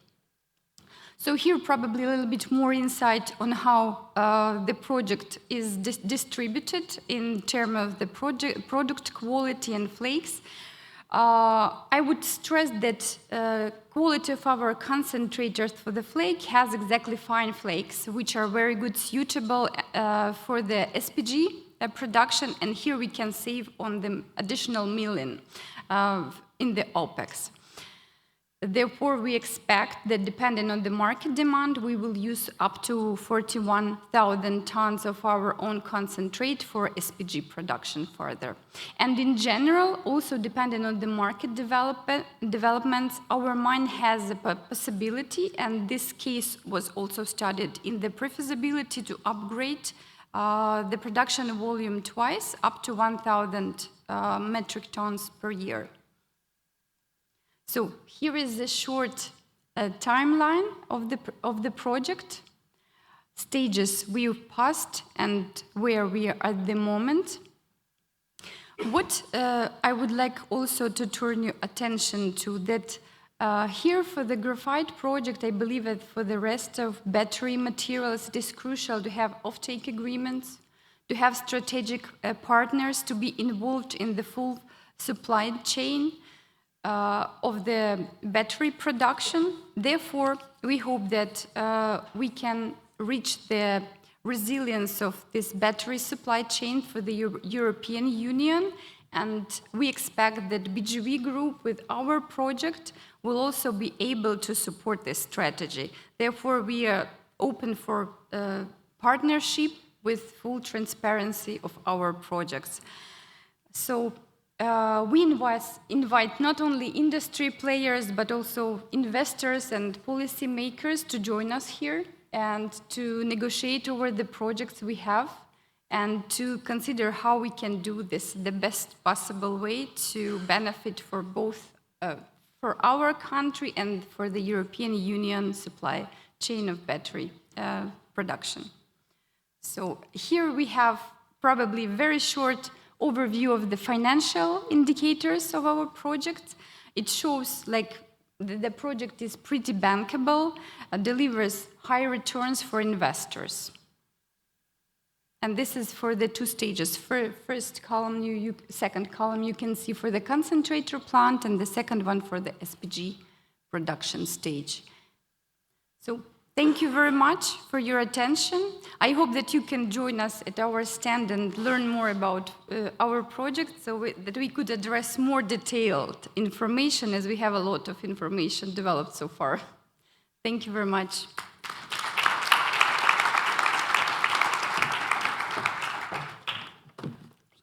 Oops, sorry.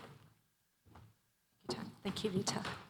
Well, we've got time for one very quick question. And I was already alerted to the question that this gentleman here had. So let's take a very quick question, because I know we've taken over the coffee time as well. None of you are having coffee, by the way.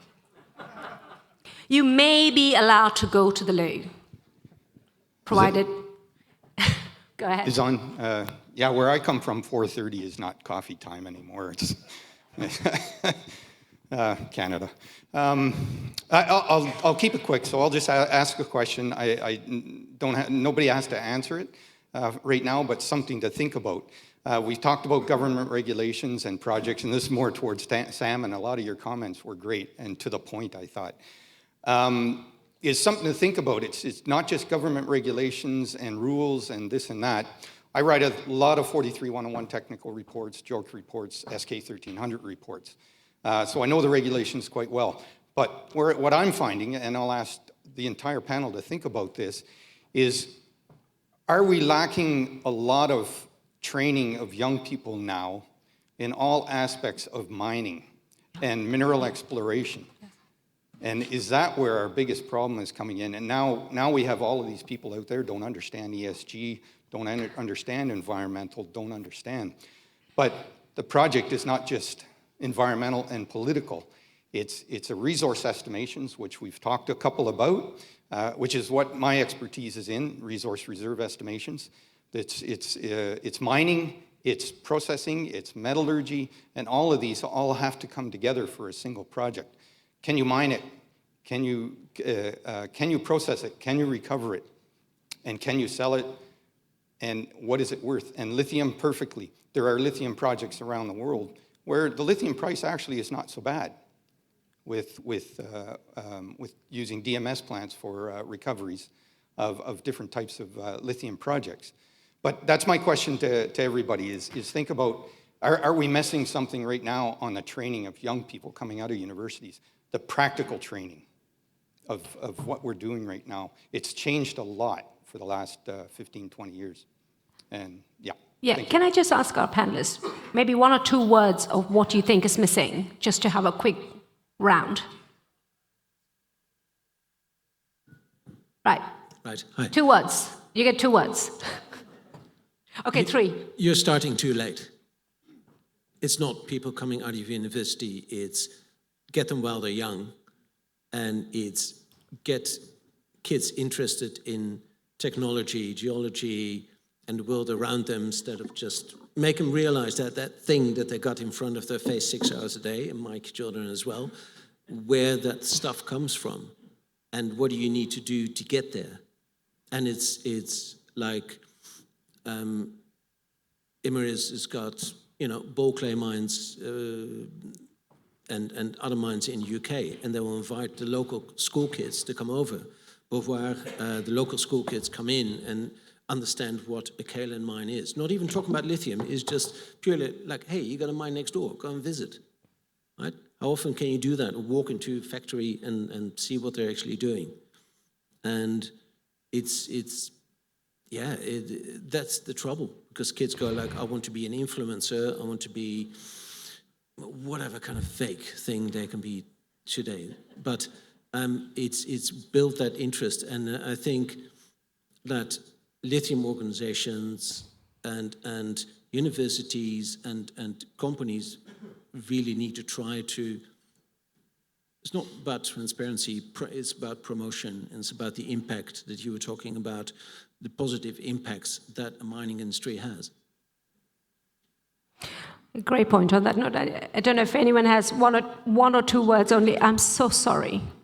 I'm terribly sorry. If possible, I would just Vita, say, 2 words. Yes, 2 words for Ukrainian experience. Yes, because in the past we were like pretty much mining company. It's mainly raw material based, but now we lost this interest among young people to this like process engineers, maybe, and geologists as well. I believe my colleague could support this because she's the professor in the university, and we are trying to be proactive for our mining projects. We cooperate tightly with the educational institutions, like in our region where like 3 of our projects are located, and we promote this development. So we try to support this, showing that this will be the real project where you can work, so that the local people can be interested to study in their own universities and then be involved into actual activity. I agree. This is a great topic and a great subject of enormous importance to all of us, not just lithium, but for the entire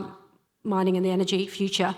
But I must be the bad cop. I must bring this wonderful proceeding to an end. Please, would you join me in thanking our speakers for part 2?